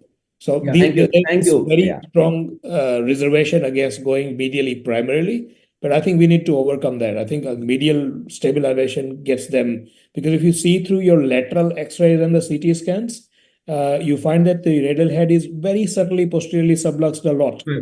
Subluxed. So that can be overcome by primarily addressing the medial side. Yeah, That just also gives you your primary release of the median, LNF. yeah, Dr. Bhavin, just to add, just to add, just to clear that point. See, if you say the MRI did not comment on MCL on table from the day when the patient underwent radial head processes. Okay, so the elbow was very much stable. There are two things in this. Gaurav, I think we should move on because just one. He's right. I just want to add, if in case he can correct me if I'm wrong. So whenever you do elbow extension, okay, and elbow flexion, they are bony as well as ligament stabilizers. If you replace the radial head, if it is stable in flexion, it will come into picture. If in extension, had you flex the elbow intra-op and then you give a valgus stress, if the MCL is competent, you will not have a valgus instability. So just to add that, the radial head processes, the bony block will act as a bony block only in extension, but in mid flexion, when the MCL, the anterior band comes into picture, if it is incompetent, you will have valgus stress, but intra-op we did not find it. And that is the best place and best time to examine when the patient is under anesthesia. She will not have any pain. Right. So that's why we did not go ahead with that medial part. So okay. Thank you, Dr. Gaurav. Now we call upon Dr. Anand Kishore Paul for his case on ankylosing of elbow post burns. Yes, thank you, Dr. Rajkumar, and I'm very grateful to my previous speaker as elaboration of the different techniques of the elbow replacement. But the scenario in the Indian scenario is a little bit different because of the lack of the bony, but the bony architecture is very weak, and thus the canal is very narrow, and also there are functional restrictions are there. And this is a very important case, because this is a little bit rare case. It is a post-Burns ankylosis. Now I will show all the results of 2 decades. The 2 decades. So this is a very, very important. And another important profile is the importance is the post-Burns ankylosis. It is a very rare, it's a very relatively rare case. And the intra-articular ankylosis is not very common. Always there is some extra-articular heterotopic ossification. But in this case, we have found the both. So that is another important, interesting fact. So this is the case is a bilateral post-Burns bony ankylosis of the elbow. It is completely fixed in non-functional position of a 22-year-old woman following 18% of the burns, which healed 3 years back. As you can see here, the post-burn scar over the skin was present of the anterior and the medial aspect, with healthy skin and the soft tissue posteriorly of both the upper lip. So that is the most important, and this position is maintained for long 3 years of a young lady. So I know it is a total elbow replacement. It is a contraindicated in the young patient, but still there was no option for that. So the preoperative radiograph, as you can see here, there is an extra-articular ankylosis, as also some intra-articular ankylosis also with the articular configuration. So intra-articular ankylosis, as you know, it is a sequelae of the septic arthritis, but in this Burns ankylosis, it is on the superficial part. So, but intra-articular ankylosis is very extremely less. There are some several theories. Exact fact how it occurs, it is relatively unknown. So in this case, we have found there's the intra-articular as also the periarticular bony ankylosis of the right elbow. This is a picture of the right elbow, but same scenario is seen on both the elbow on the left side also. But surprisingly, there is no bony bridge is seen across the radiohumeral joint, and the forearm motions is relatively intact. So we go through these longitudinal cuts, the elbow through the posterior approach, the triceps on approach. Keeping the triceps intact, but we have to remove the complete bony ankylosed component, and we have to cut more bone from the distal part of the humerus for shortening of the bone is necessary for bringing these satisfactory elbow motions. And this is the longitudinal cut section, as you can see here, of the completely bony ankylosed part, which shows the intra and the periarticular bony bridge. Now, this is the Box's sloppy hinge prosthesis. It is a semi-constant prosthesis. As you can see here, there is a 7 to 10 degree laxity is present in the hinge section, and there is a main screw, and then the lock screw will be there. When you first, both the components are inserted in disassembled manner. Then it is assembled with the help of this main screw, and again there is another lock screw which will interlock with the hinge section along with the main screw. So that is this is designed on the basis of the intramedullary canal which of a normal Indian person by a cadaveric study. So this is a 3 years follow-up. As you can see here, this is after total elbow replacement. There is an index total elbow replacements, and 3 years follow-up. There was on the right, this is the right elbow. As you can see in the pre-operative radiograph, there is no radiolucency or aseptic loosening. There is no recurrence of the heterotopic ossification, as also there is no recurrence of the infection occurred on both the side. Now, both the side was operated at least 2 weeks interval, and immediately after the post-operative, the dynamic brace was used. It is important, and this dynamic brace is used till the active range of motion was achieved. Now, this 3 years follow-up is a post-operative clinical radiograph showing the superimposed arc of motion. As you can see here, there is almost satisfactory elbow motion was recovered at 3 years clinical photograph. Now, this is the 15 years follow-up following index total elbow replacement. As you can see here, there is significant radiolucency has occurred around the humeral prosthesis. See, this is almost as Dr. Singh is rightly mentioned, distal part of the humerus, it is subjected to the extremely rotational stress. There is not only the rotational stress, varus fibrous, and also the compression destruction test. So it is subjected to all sorts of tests in 3 planes. That is why you can see here, if you see carefully, this loosening occurred in like an arc of a circle. In one side is relatively thinner. This one cortex is relatively thinner, while another cortex is relatively thicker. So that is the rotational component is acting on a major part. Another interesting fact is there. This Indian prosthesis doesn't have a flange to placement of the bone graft, but that is actually the disadvantage. But that disadvantage is converted to the advantage, as in presence of the loosening, both the bone ends is approximated to each other. So that is the essence of this prosthesis. And you can see here is a 15 years post-operative radiograph showing the marked loosening around the humeral stem with approximately the adjacent bone ends needed the removal of the prosthesis. So we removed that prosthesis, and as the bones are extremely osteoporotic, so there is no chance of revision. So during revision, there is a post-paraoperative swab was sent, which found no infection. And periarticular tissue was sent, which showed us that there's an interesting fact. There's a fibroblast, but there's a little bit different types of fibroblast, which is considered as a myofibroblast, which has some contracting ability. So, the paraoperative, immediately after the removal, the bone ends were tied with a number 2 vicryl sutures because there was no options left. And both the bone ends are tied with number 2 vicryl suture at 90-degree flexed position, and that position is maintained for 7 weeks in plaster slab. And this is a 6 years follow-up after the resection arthroplasty. And this is 6 years after removal of the prosthesis. As you can see here, patient is maintained some satisfactory functional range of motion. So that is the essence of the prosthesis. Now, how it can be happened? The lesson we learned. The bony ankylosing of the joints entails a severe degree of handicap, which can occur following 20% of the body surface area, around 20% or more of the surface area, or the deep burns as per Boyd and Evans and the Kohler. The elbow is the most common joint involved after the knee joint. Now, the post-burns ankylosis usually results from the extra and the periarticular heterotopic bone formation, whose exact etiology remains unclear, and the replacement arthroplasty is the only solution for providing the functional recovery, and that is published in the International Orthopaedics in 2009.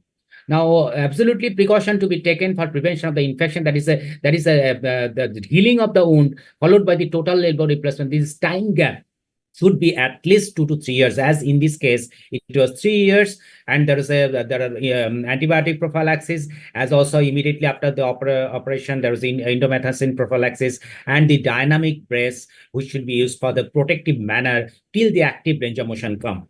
So these are the measures taken for recurrence of the bony heterotopic ossification formation. But even in presence of the failure, approximation of the bone ends, mature fibrous tissue, which is proved to be the different types of fibroblast, which has a contracting ability, and reorientation of the muscle balance provide the satisfactory functional recovery, which is published in Indian Journal of Orthopaedics in 2019 as per my authorship.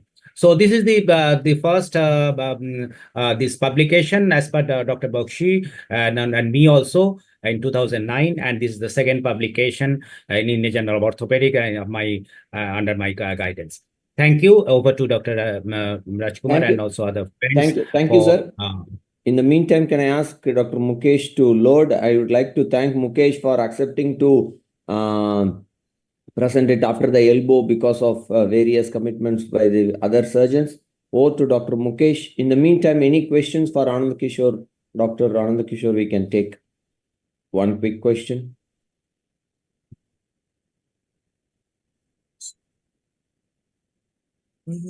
Any wound healing issues with these burns contracture patients, Dr. Anand?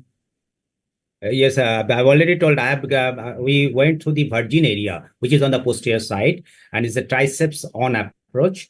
We didn't find. Fortunately, we are very fortunate. We didn't find any wound healing. A little bit delayed, but we cut the sutures.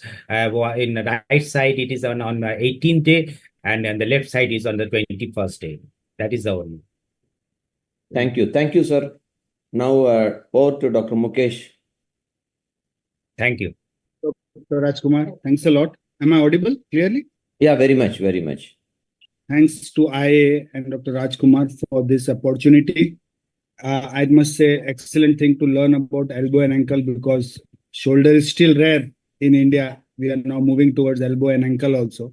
So after the two good talks on shoulder replacement, I'll move on to bio RSA, when and how to do it. This was my first case, which I did 8 years back, a classical case of cuff tear arthroplasty with anterior-superior escape of the humeral head because of irreparable anterior-superior cuff tear. I thought I have done an excellent job 8 years back, and still patient is very happy. I have done a good job. But then you see from the post-op X-rays, 8 years, there is scapular notching. Patient clinically don't have much symptoms right now, but this is something which is worrisome to me. Why scapular notching has occurred? So when you go back and see the Gramoth original design, when he invented reverse shoulder replacement, it was having a medialized joint center of rotation, and the neck shaft angle was 155 degree, which was causing basically notching. And this implant was causing reduced movements, both in rotations as well as in abduction. Instability was another issue, because when you medialize, the deltoid is not under tension, and that may lead to instability and the loss of contour. So with that thing in the mind, how can we prevent notching, and how can we improve the functional outcome of reverse shoulder replacement? Lateralization concept came in reverse shoulder arthroplasty way back after that. Then how can you lateralize the whole center of rotation, or how can you lateralize the whole component? You can do it either on the femoral side, where you can lateralize the stem, but the poly goes medialized. You can do lateralization on the glenoid component, or you can do lateralization on the both. Lateralization on the both is practically not advisable, because that leads too much of tension on the deltoid that may lead to the fracture of the acromion and dysfunction of the deltoid. So either you work on the glenoid or on the humerus to do lateralization. So initially Gramoth design, it was only the center of rotation is at the bone and implant interface, which was quite medialized. Then you can have a big glenosphere where you can lateralize it, but it's a metallic lateralization. Or secondly, what you can do is do bony increased offset, which is bio RSA, called as by doing bone grafting on the glenoid, depending upon the amount of glenoid bone loss in the primary surgery. Second, you can do lateralization on the humeral side by getting a shaft which is 155 rather than 155 degree. You can go on to 135 degree, which is routinely available nowadays. And then you can go for inlay technique as well as lateralizing, because we now have modular components on the humeral side as well, where you can shift the component medial laterally depending on, so mostly you shift it lateralize the distal part and not the medial part. Similarly, you have various options to lateralize on the glenoid side as well. So overall, to avoid the notching and to have good functional outcome, what you can do on glenoid is you can lateralize the glenoid base plate, you can inferiorize the glenosphere, you can use a big glenosphere and you need to tilt it a bit, or you can go with neutral tilt also. And second, on the humerus, you need to lateralize it. So this design, which I used initially, I am not using that because I have made some mistakes in that. And that's what. This is one of the patient who is a known case of rheumatoid arthritis. And you can see there is significant glenoid bone loss. She is young, only 55 years of old, but being rheumatoid, her bone quality was very poor.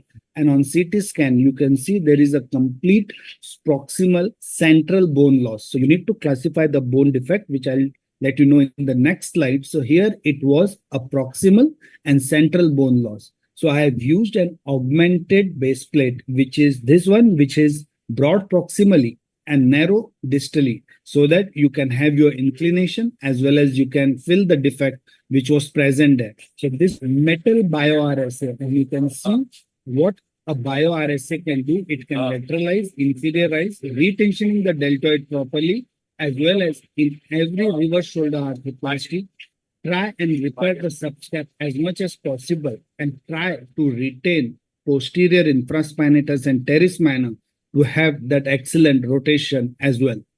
So what are the problem with metal bio-RSA? Because still, if you lateralize with metal, there is a lot of torque at the bone metal interface, which will lead to loosening. Though they say the satisfactory outcome is there, but people who do bone graft, they fear that there will be resorption of bone grafting.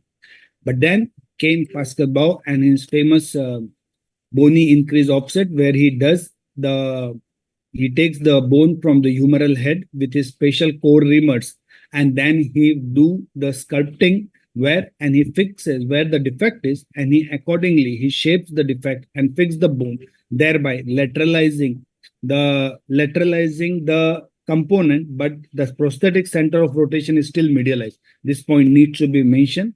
So you lateralize the whole component with the bone on the glenoid. So these are various patients who have primary osteoarthritis but neglected because OA, shoulder, and we all know that patient can bear up well, unlike knee and hip, which we do replace early. But this patient, another one, are rheumatoid arthritis. So you can see there is significant amount of glenoid bone loss, and there is medialization. The tuberosity is well medial to the lateral border of the acromion, thereby indicating that the center of rotation has gone too far medially, causing slackness in the deltoid as well as slackness in the intact rotator cuffs. One thing which you should know is the length of the glenoid vault, which is usually around between 30 to 35 mm. So this is the parent glenoid. Rest other things, the version inclination is fine, but you should know because this is the area where your central screw of your metaglen will fix. Various classifications are there where you have a central bone loss, where you have a B2 type of glenoid or retroversion by Gills-Walsh. Then you have Frankel classification, which is mainly used because it addresses both the proximal, distal, anterior, posterior, as well as central defects. So here you can see there is a normal glenoid, so proximal bone loss is usually seen because whenever there is rotator cuff deficiency, the humeral head seems to migrate proximally. And when there is a subscap tear as well, it gives you anterior-superior subluxation of humeral head, causing proximal and anterior glenoid bone loss. Sometimes in rheumatoid arthritis, you have complete central bone loss. And if you have a chronic posterior superior cuff, then you may see proximal and posterior glenoid bone loss. So depending upon the cuff, you should understand which kind of bone defect you are dealing with. Secondly, you should also understand how much loss is there on the glenoid vault, centrally, minimum, mild, moderate, or very severe, where there is no glenoid vault at all. This is young lady who is again a rheumatoid arthritis, extremely painful shoulder. So always a CT scan is must for me as well as MRI. MRI to assess the status of cuff, but CT scan will let me know the amount of classical bone defect which is present, whether it is superior bone defect, it is inferior bone defect, it's central, and then how much amount of parent glenoid vault is available with me so that I can plan how much amount of bone graft I have to put.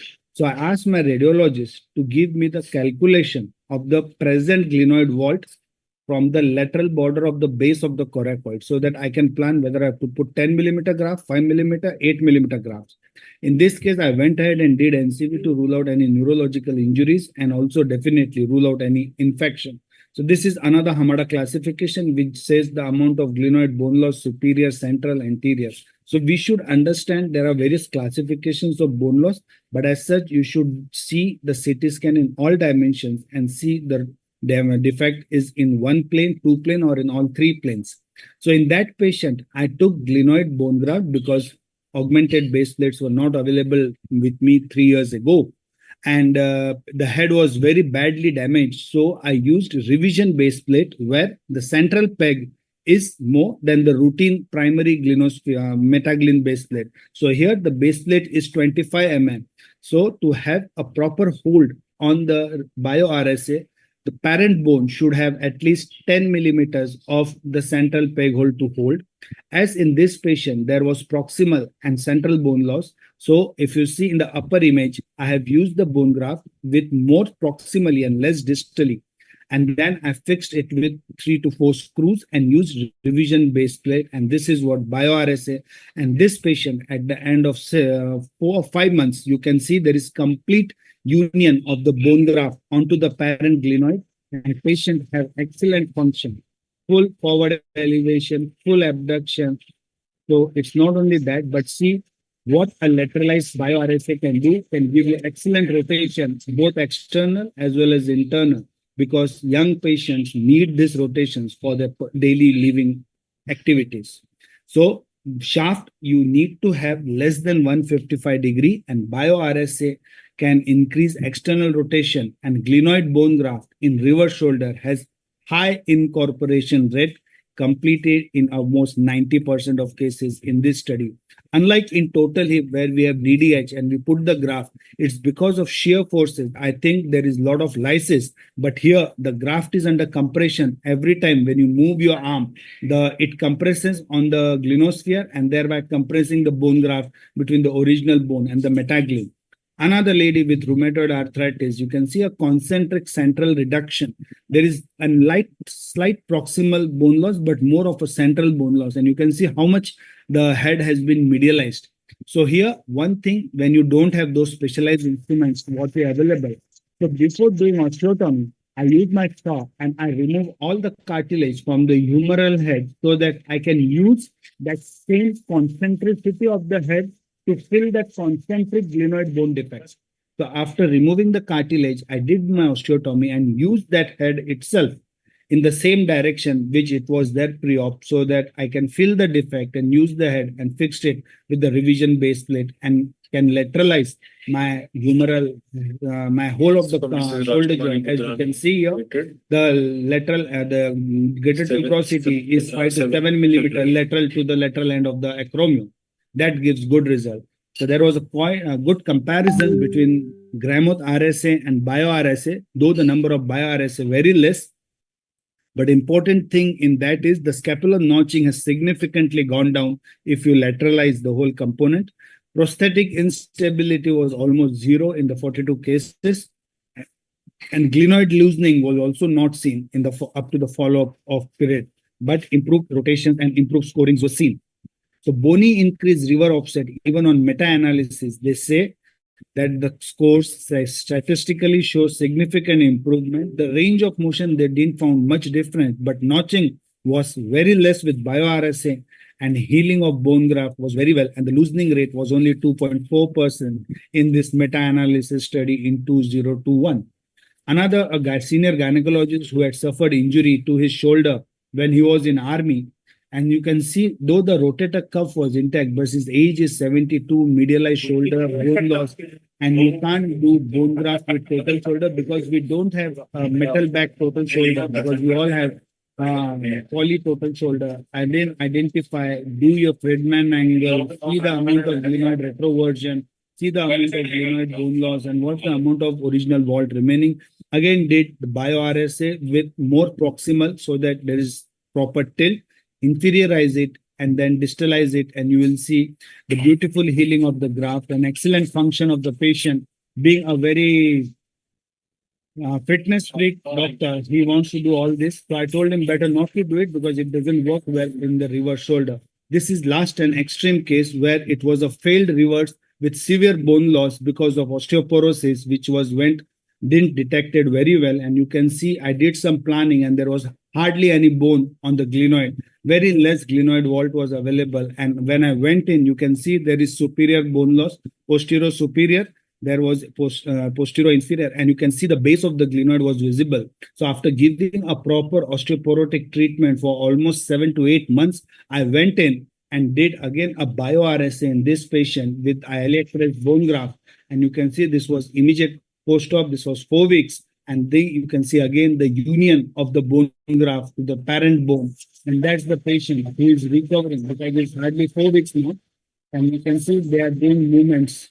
So bio RSA and the long-term follow-up, the survivorship is more than 96% in this 2020 article. But now we all know that survivorship of bio RSA is much better. So if you have any shoulder, don't do medialized reverse, try to lateralize it either with bone graft or with metal, whatever you are comfortable. Thank you. Yes, thank you, Mukesh.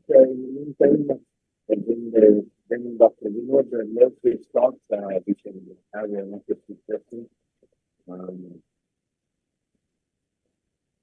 Any Bhavin or Nick, anybody want to add anything or ask any questions? Rajkumar's voice is not clear. It was an excellent talk, Dr. Mukesh.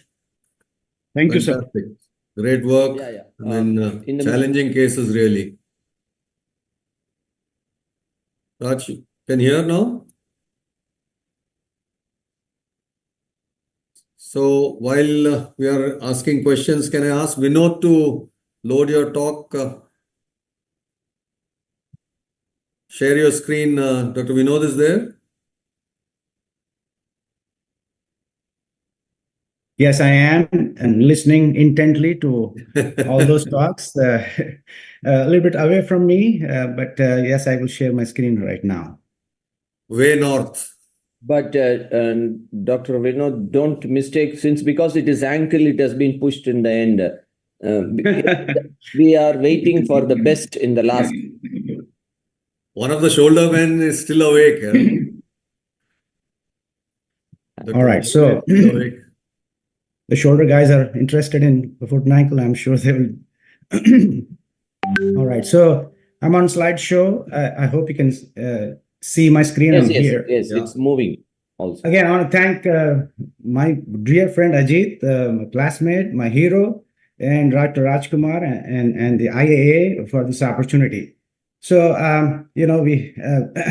to me, the ankle joint is the most important joint in the body, folks. I think, you can function very well, but with a very painful ankle, it's very difficult. So these are my disclosures. I think, for a long time, ankle arthrodesis served very well for our patients, right? So, so people often ask, why ankle replacement? Because ankle arthrodesis can serve very well, it gets rid of the pain. There is no joint, so there's no joint pain as such. And why should we even bother about, replacing this joint? Because you can't fuse the elbow, you can't fuse the shoulder. We've got great talks, and the struggles which we are trying to overcome to restore that anatomy, that restore that function of mobility there. But ankle, honestly, some of these patients which I see in the clinic after ankle fusion, both sides fuse too. I asked my resident, do you see anything wrong with this person's gait? Hard pressed to find. So that's a burning question and still in the minds of many of our folks. And for a long time, ankle replacement, the ankle fusion was supposed to be the gold standard. So, but people are challenging that. People, always want to do better things, and restore the anatomy, restore the function. Even in ankle, although the fusions does work well, some of the more demanding patients want to have mobility in the ankle, want to do things they were not able to do, want to have a more normal gait according to them. So the researchers are pushing, and then over time, over years, we have had the first generation, second generation, we had failures. We have better implant technology. We have better understanding of the ankle joint mechanics. So now there are lots of studies which have shown that at least it's not inferior. So there are a lot of non-inferiority studies, and there are prospective studies that compare total ankle with the arthrodesis. And I've seen, I'll report to you in a meta-analysis in a few seconds. We show that ankle joint, if not better, do at least do well similarly to ankle fusion. So what is the commonest indication? My talk is about indications, and we'll go through some of those. Ankle arthritis, and primary arthritis, unlike in hips and knees, it's rare in ankle joint, but what we see is mostly the post-traumatic, and that fits in very well. I think in countries wherein there's a higher incidence of road traffic accidents, unfortunately, I see, in India, we see some of the most challenging ankle fractures they deal with, and some of these will end up in arthritis. So, post-traumatic arthritis worldwide has been the #1 indication for ankle replacement. Inflammatory arthritis stands second. So why even bother when we talked about ankle fusion doing well? But there is a problem. There is a problem in the sense that, as you can see, if you can follow the mouse here, this patient had a great ankle fusion, but over years, say 10 years, 15 years, the adjacent joints, just like in the spine, just like in anywhere else, the adjacent joints takes the burn of that motion. So you can see there is increased osteophyte formation in the adjacent joints, the talonavicular joint also. The navicular cuneiform joint, subtalar joint, they get increased forces, increased mechanical forces, so those become arthritic. So that's one of the arguments in favor of total ankle replacement. And total ankle replacement, is certainly in a younger age group, or in the age group where you want to be active, like in the 60s and 70s, you want to go places, you earned all your money over the years, and now you have time, your kids are out into colleges, and you have time to explore things.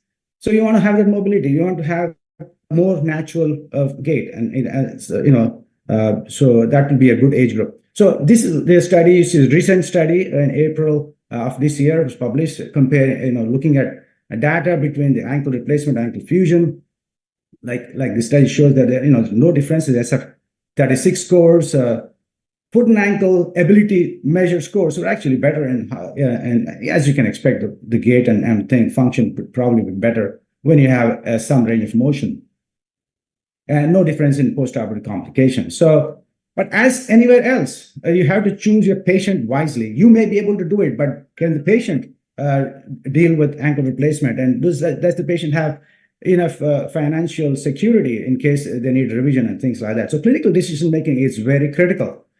And there are, as in any other surgery, there are absolute no-nos. And what are these? So for example, in the ankle world, sharp neuroarthropathy, we do see increasing incidence of diabetes and therefore related neuropathy. And if a patient is prone to sharp neuroarthropathy, they do very well with other interventions, not certainly total ankle.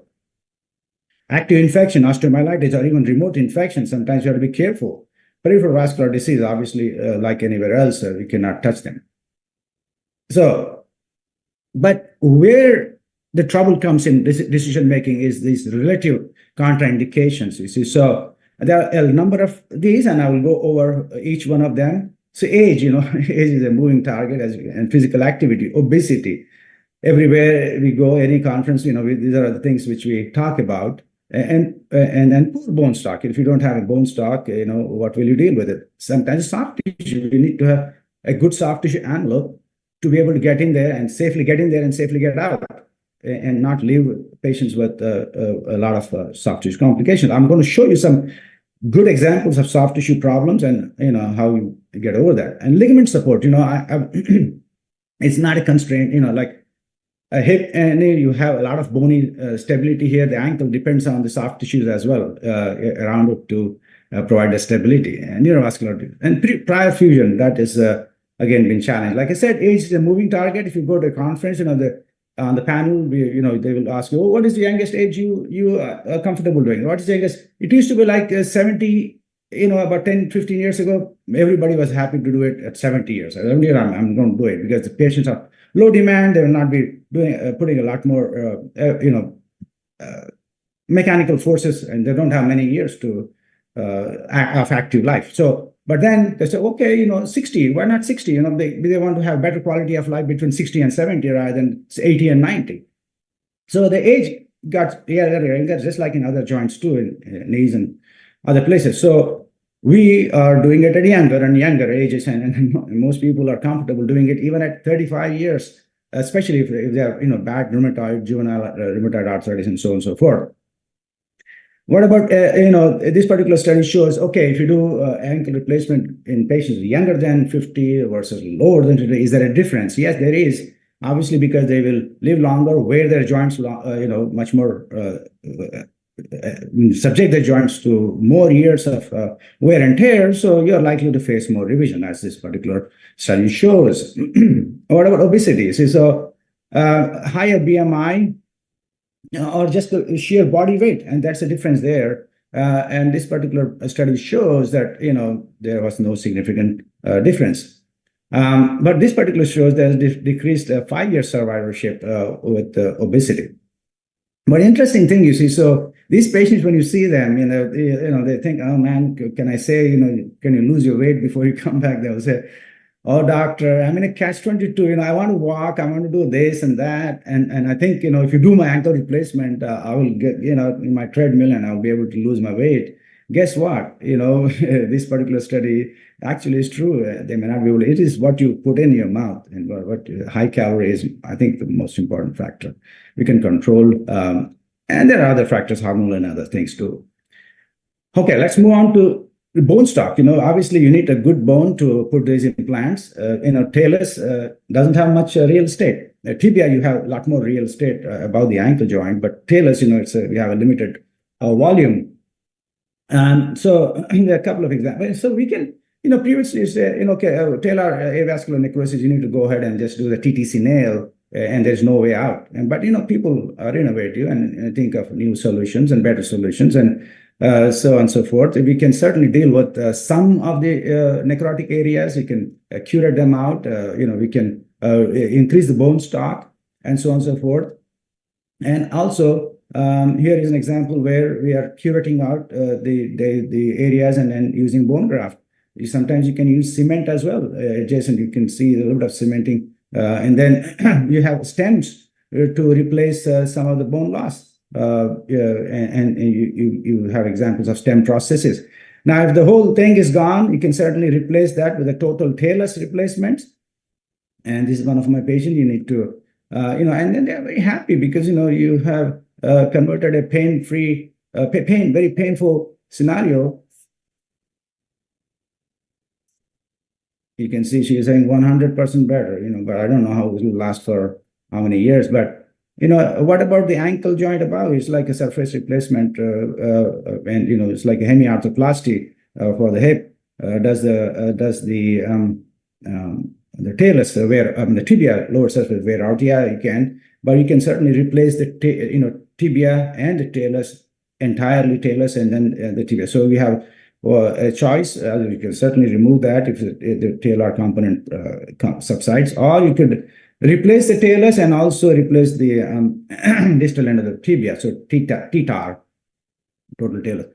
So tibial bone loss, this particular patient, if you look at the CT scan, you say, oh man, there's no connection between the pieces, large chunks are avascular. Can I still go ahead and do this? This particular patient also is a smoker and had a previous infection and refuses to have an ankle fusion, refuses, and he went to around different places in Houston, and my own partner did not want to touch him, but he actually hid this story of smoking and to me, and he had multiple revision surgeries, and you can see, pardon me, and this was I was able to get hold of his previous x-rays, and you can see after the hardware was removed, there was hardly any bone there. This is one of the staged procedures we did.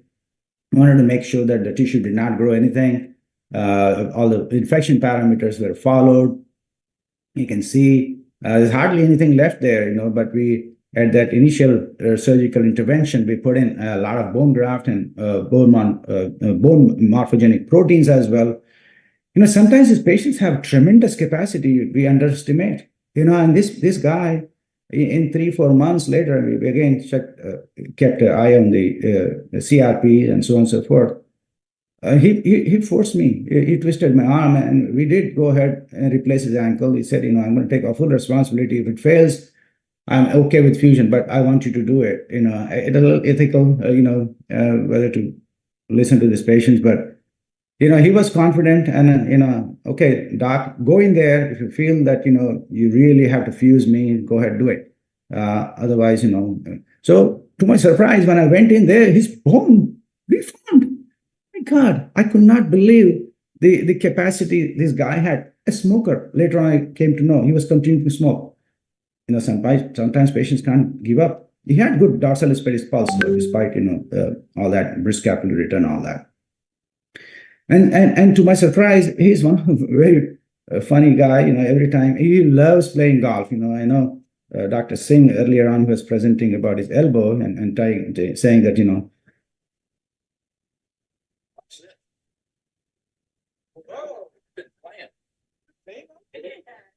And I was nervous. I said, "Don't, man, do not."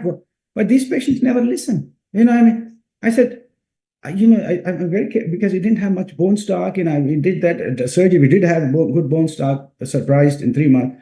But this guy, comes in without anything. This has ankle support, as you can see, and he does this. He didn't have much motion there, but I followed him. Actually, he came in recently for the second year visit.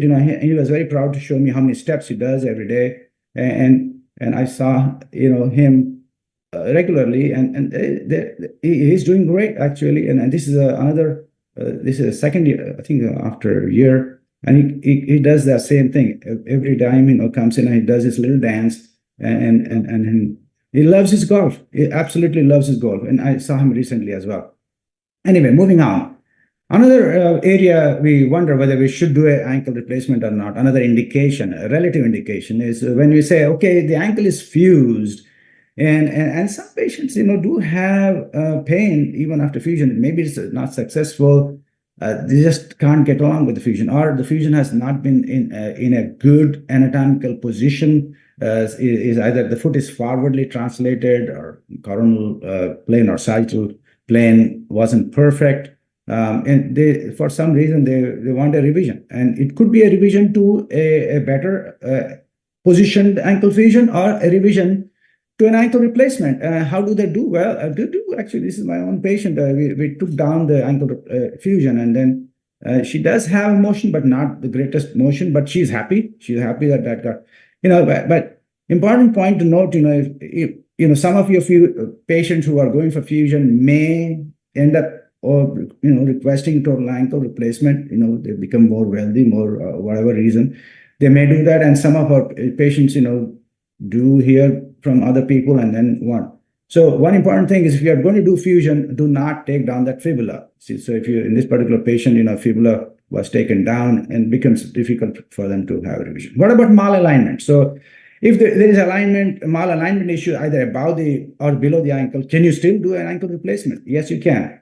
Let's look at the ankle joint, or tibial atonier deformity. So this is relatively well-aligned ankle, so there's no problem. But what about, in severe valgus deformities? Can you do them at a single stage, second stage? Those are the discussions we always have. So, wedge osteotomy, you can realign this, and then you can do the osteotomy. So this is a congruent ankle. You can just see that, the alignment above and below the dysplastic distal tibia is great. So we just need to replace the ankle joint, and you get a good correction and alignment. What about, higher up, you can see there is a malunion of the distal tibia and fibula. This guy did very well for many years. But he came back. He's just saying there's a pain in the front of the ankle. He didn't want to have any fusion or ankle replacement. Can I do anything, doc, to improve? This was not a great decision, but we went ahead and just did the resection in the front of the tibia. Do you think it lasted? It lasted a few months only. So, but you can see that he did have some joint space, not the best, and he did have some shortening on that side. So now the question comes in: can you do that at a single stage, or do you need to stage it, do the tibia deformity first and then the ankle replacement, or can you accommodate that deformity by putting the ankle implants to match that mechanical alignment? So, but I chose to actually correct the alignment, and we did this osteotomy rod. Guess what? This patient doesn't want to have ankle replacement. I think we corrected the alignment and got rid of his problem. So I see him actually 4 years out now. So what about below the ankle? There are lots of things going on below the ankle, So you have valgus deformity, varus deformity in the hind foot, in the forefoot, in the midfoot. Certainly, this particular patient, not the ideal guy, not the ideal first patient you should have. You can see is a varus deformity. The forefoot is in supination. And you need to correct those things first, and sometimes you'll be surprised.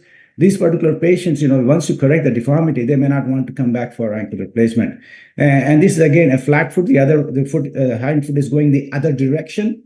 You can certainly shift the load. You do a medial displacement calculum osteotomy, the lateral half of the joint is no longer taking the most of the brunt of the ankle joint weight-bearing forces. And you can see how much shift you can do to shift the weight-bearing load. And so if these patients do come back to need ankle replacement, you can certainly do that. And I was asked to talk a little bit about future. So this is the current technology we can use. My conflict here is I was involved in designing this for the STAR processes, currently owned by DJO or Innovis. So we can cut short the procedure time. You can use this patient-specific cutting guides, and also it shortens the incision. So, what about previous surgical scars? When the patients had a pilon fracture, so you go anteromedial, anterolateral. But if you talk to foot and ankle surgeons, they advise you to go midline because in case these guys come back for ankle replacement, it makes things easier. But can we really refuse to do an ankle replacement? Do we have to go through previous incisions? Quite difficult, as you can see. They may have trouble, but we can certainly get away with this. It's my own patient. You can see that screw was actually creating a track in the tibia. The important thing is respect to soft tissues. You need to try a preserved sheath of tendon Achilles. Retractor should be on the skin, not on the skin, but should not be self-retaining. This particular patient, did have a little bit of an issue on the medial side, did well. You can see the parallel scar, many years down the line from the previous injuries. I think the soft tissues recover from that initial trauma, but certainly some patients come with much more. This particular patient had a popliteal block and got that, but there are wound issues. These patients sometimes end up requiring a lot of wound care and involvement of plastic surgeons. But this particular patient, just got well with wound care treatment. Soft tissue laxity, again, if you don't have enough deltoid or ligament laxity or lateral ankle ligament laxity, you can certainly still do them. Previously, we used to shy away from that. But, there's a contracture, you can release that. But you need to assess the stability, instability, and repair the lateral ankle ligament as well to provide the stability. So we can certainly do them in unstable scenarios. Alignment is important to correct that alignment. You can certainly do that in both AP and lateral, and you can see how that ankle replacement fixes that. So I briefly talked about this thing. That's the future. I think, in future we will probably, so basically this particular model, is exactly modeled to this. And then, you put in the cutting guide and cut short the courses. And then this is the previous patient, which you saw anyway. So these patients, I used to do a lot of ankle fusion. And then one thing I've noticed with these patients, they are instantly very happy. In 2 weeks, they said pain is gone. In 6 weeks, I'm able to move my ankle. But ankle fusion patients, you see them in 3 months, fused, not fused, and they're still in a cast. They're not the happiest guys, and I've seen patients. This guy actually, he had a wound issue, and every year he sends me a Christmas card and says, he's done this 10,000 steps, so on and so forth. But in summary, folks, again, patient selection is very critical, and the indications are growing.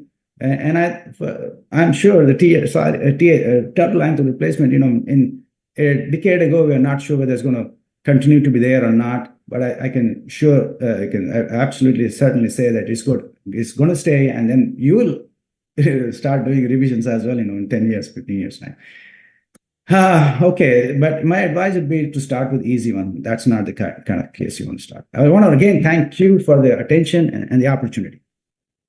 Thank you, Dr. Vinod. That was excellent. Actually, so many learning points out of your talk, and you have taken us through almost a complete overview about an ankle replacement. And I think fantastic points you have enumerated. In the meantime, when you stop sharing, Dhrumin, who's doing exclusive foot and ankle surgery, as you are doing in fact, in India, it is a fast growing specialty, I'll tell you. Yes. There is a society which is very, very active, and the foot and ankle team are geared up, and you can see a young surgeon sitting here doing exclusive foot and ankle in Mumbai. So that means it's getting lots of attention. So I'm happy to invite Dhrumin for his talk on total ankle replacement in Indian scenario. After that, we can take some questions, Dr. Vinod. Absolutely. Thank you. I'm here. Can you hear me, Dr. Rajkumar? Yep. Yes, Dhrumin, go ahead. Thank Hear you, you, but we can't see you very clearly. Yeah, I tried my best, but I don't know what's the problem with my camera. Sorry. Okay, good. We wanted to see your face. Carry on. Okay. So thanks, Indian Arthroplasty Association and Dr. Rajkumar, and thank you, Dr. Vinod Panchgavi, for this wonderful talk. Of course, you've shown us some wonderful cases and much difficult ones, which we'll not even think of doing on at the moment, like the ones with bone loss. So we are starting with the last line, which you said you should begin with easy ones. So I'll just do 2-3 case presentations, which we've done in the last year, around 7 to 8 ankle replacements. So one of them, so she's a 51-year-old obese female, and she had pain in the ankle and subfibular region. So now, as Dr. Rajkumar asked me about the Indian scenario. So these are the patients which we get. Again, post-traumatic is the most common one, as it is worldwide, as it's the same in India, post-traumatic ankle arthritis, but we do get some rheumatoid like this patient, where the ankle and subtalar joint both were involved, and she had this arthritic picture. Now, it's important to know where the pain is. If the pain is only at the ankle joint in the front, or is it at the subfibular area as well? So the subfibular pain is coming from the subtalar joint, and you have to tackle both. So we had 2 options here. Dr. Rajiv Shah's patient, we had subtalar plus ankle fusion, which is a TTC nail, where she would get a rigid hind foot and a rigid leg to walk on, or it would be a subtalar fusion plus ankle replacement. So of course, this is an ankle replacement talk. We went for the second option. So she had this subtalar fusion done. There are 2 screws. Now you can see the screws are going right up to the talus. So that's a tricky situation. For future ankle replacement, we'll have to replace them. This is in March. So after 4 months, her subtalar fusion was pretty sort of healed, and she continued to have anterior ankle pain. We removed the subfibular osteophytes and impingement, so that part of pain was resolved. And these were her pictures. This is a right foot, which we are talking about. She had some swelling, which is expected after any foot and ankle surgery, which happens for up to 6 months. And this was a gait. She had a painful gait. She had pain in the anterior aspect of the ankle. She could move her left ankle very nicely, but her right ankle was very difficult to move.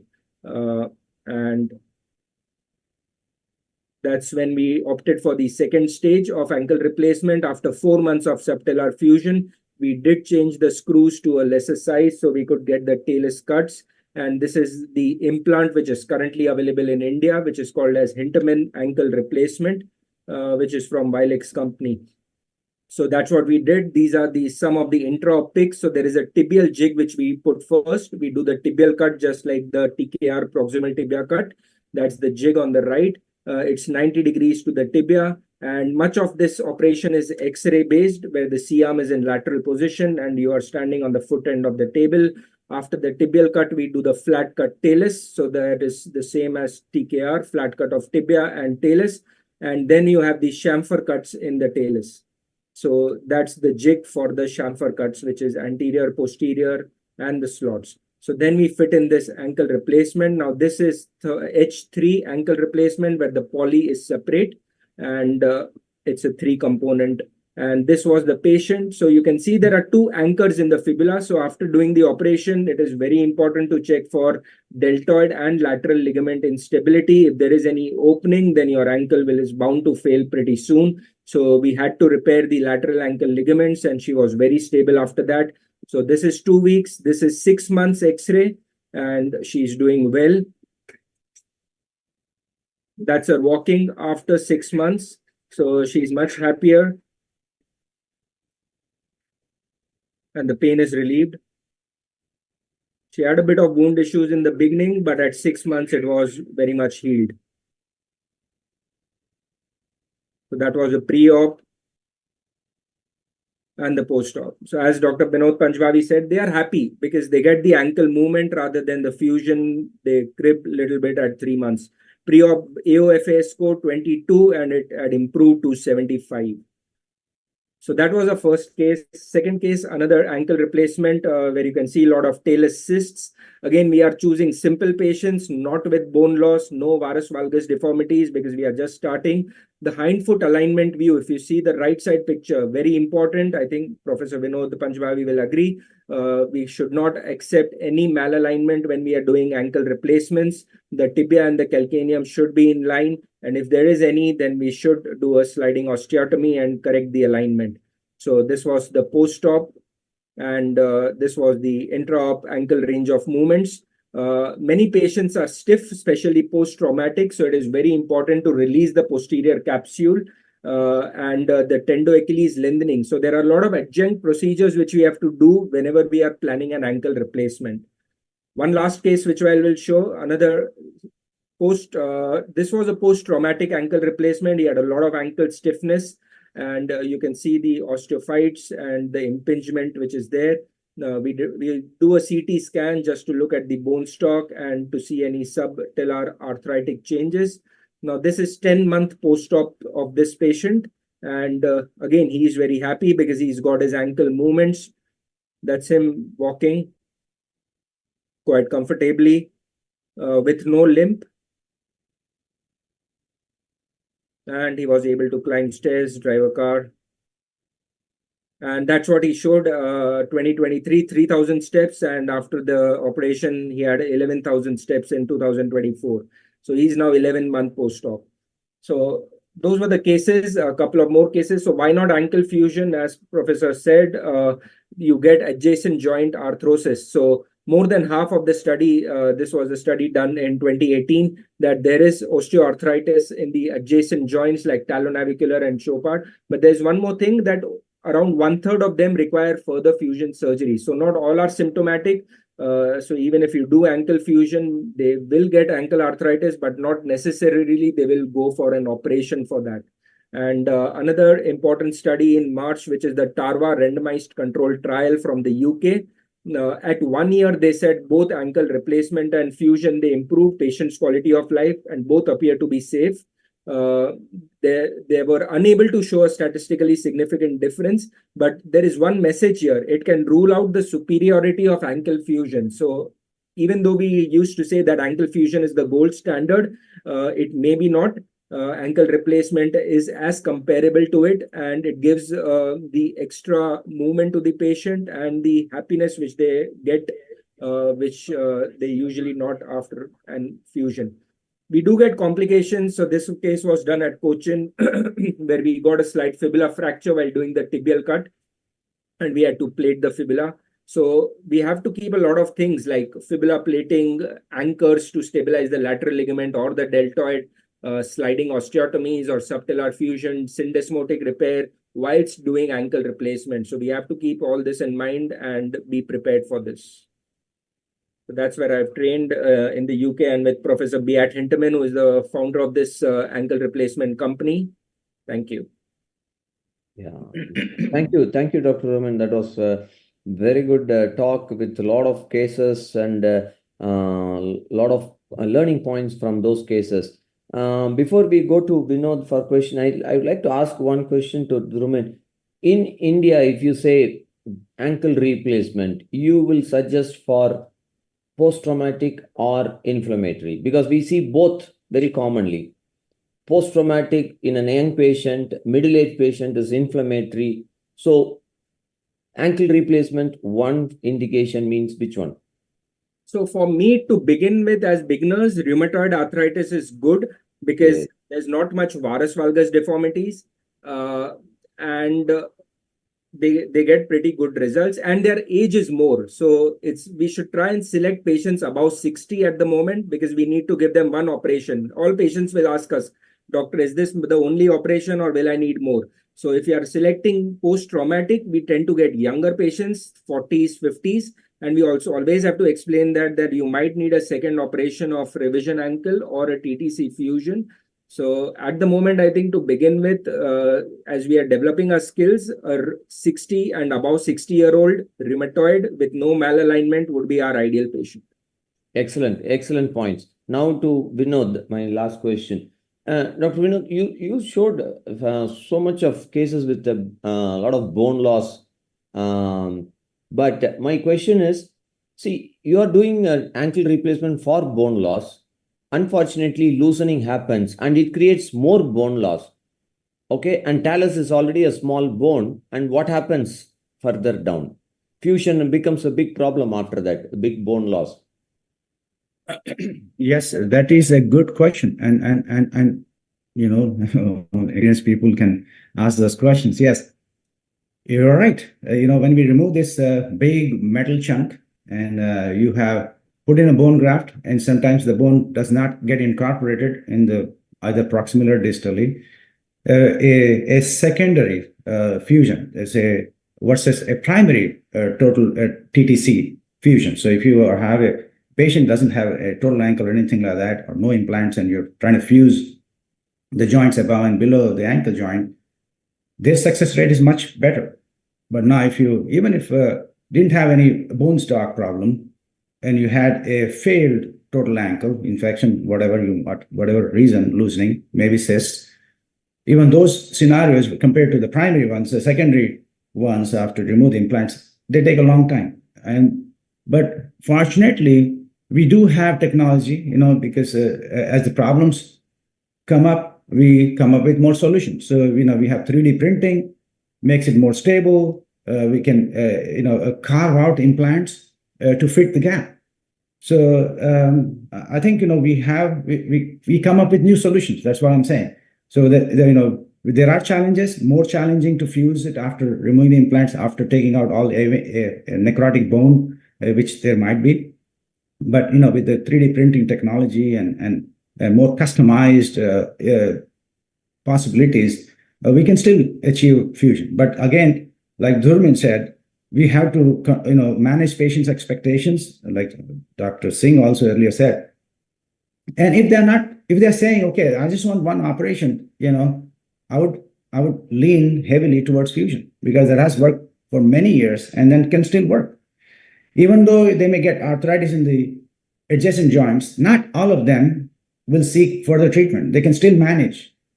So again, so if the patient is, okay, no, I really hung up on, I really want that fusion. I hate the idea of fusion, and I don't mind if it fails. I'm going to come back for revision if there's loosening or cyst formation. And those kind of patients are okay, So go ahead. Again, a lot of discussion has to take place between the patient and yourself, and again, you need to know you can do it, but can the patient do it too?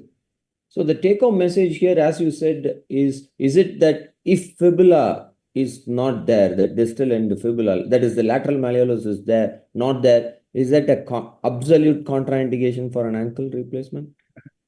Like I said, people are innovative, and then they'll find solutions for even those kind of problems. I've seen some surgeons, venture out. I think the success rate is a little less, obviously, compared to there are challenges, but you can overcome that. You can create osteotomies or get grafts and things like that. So, but maybe you have more customized implants. But you cannot say absolutely. People don't like to say never. So, yeah. But I think it makes the job very difficult. Very good, very good. Sorry, I'm not giving you a straight answer there, but because it's all very interesting points I learned from your talk and Rumin's talk. And the one point which I really liked was the malalignment above and at the ankle is okay, but the below ankle is it's yes. challenging. Absolutely. That's why you see that there's a lot of failure occurs because people have not realized there is a forefoot supination, pronation, so you have edge loading and things like that, and then that kind of wears out the ankle joint much sooner. And that's why companies are very careful in selecting the surgeons too, where they're happy to promote their implant with them, because if you put in implants in difficult scenarios or not correct the malalignment, and they will wear down the implant, and then the implant will get a bad reputation. Oh, don't take for example Hintermann processes. Sometimes it is the technician, not the technique or the implant, which is the issue there. And sometimes patients too.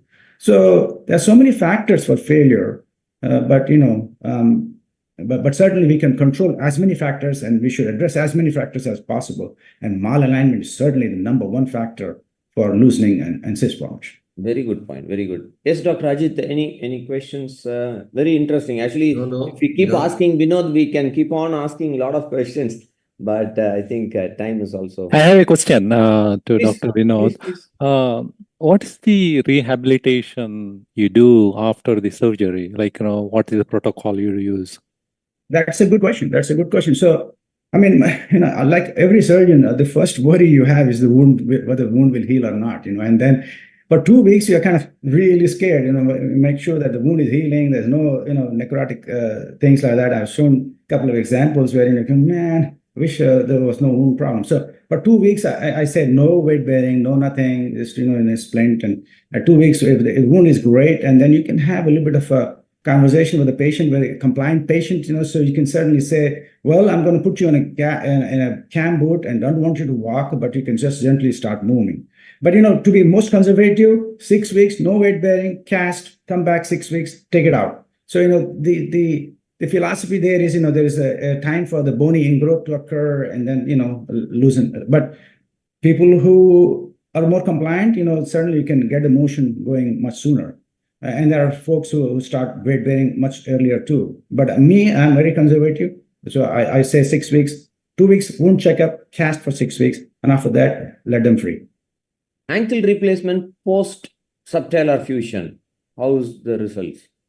Oh, that's a great question. Great question. So basically there are a lot more challenges. You see, so, if you have a subtalar fusion, why are you doing that subtalar fusion? Is it because of malalignment? Is it because you want to make sure that there's vascularity in that body part of it? So you are inserting the talus not from the back, not only from the top, but also from the bottom. See? So, that's why most people sometimes choose a staged management. So you do a subtalar fusion, wait for that to fuse 6 weeks, 3 months, whatever it is. And then, you're assured that the body is still viable and everything. And then you go for the second stage for ankle replacement. That's a great strategy. I think Durman has showed a case like that. But if you're doing a simultaneous one, I think, at least 6 weeks, you need to make sure that patient don't bear weight. And if you have red flags, in maybe 3 months. So, because the fusion can take a long time, so, fusion can take at least 3 months. Most people would say, if I think it would surprise to find a good fusion at 6 weeks. Total ankle in avian, talus. Yes. Again, I think I showed a couple of examples there.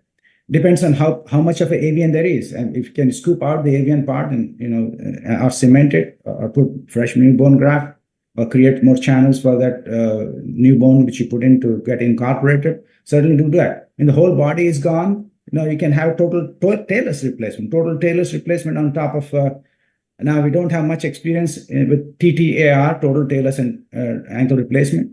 I think the earliest data is about 5-6 years, maybe wrong there, but it is evolving science there. So we can still do it, but for scenarios or for folks who have not done many of these, I think there should be a TTC.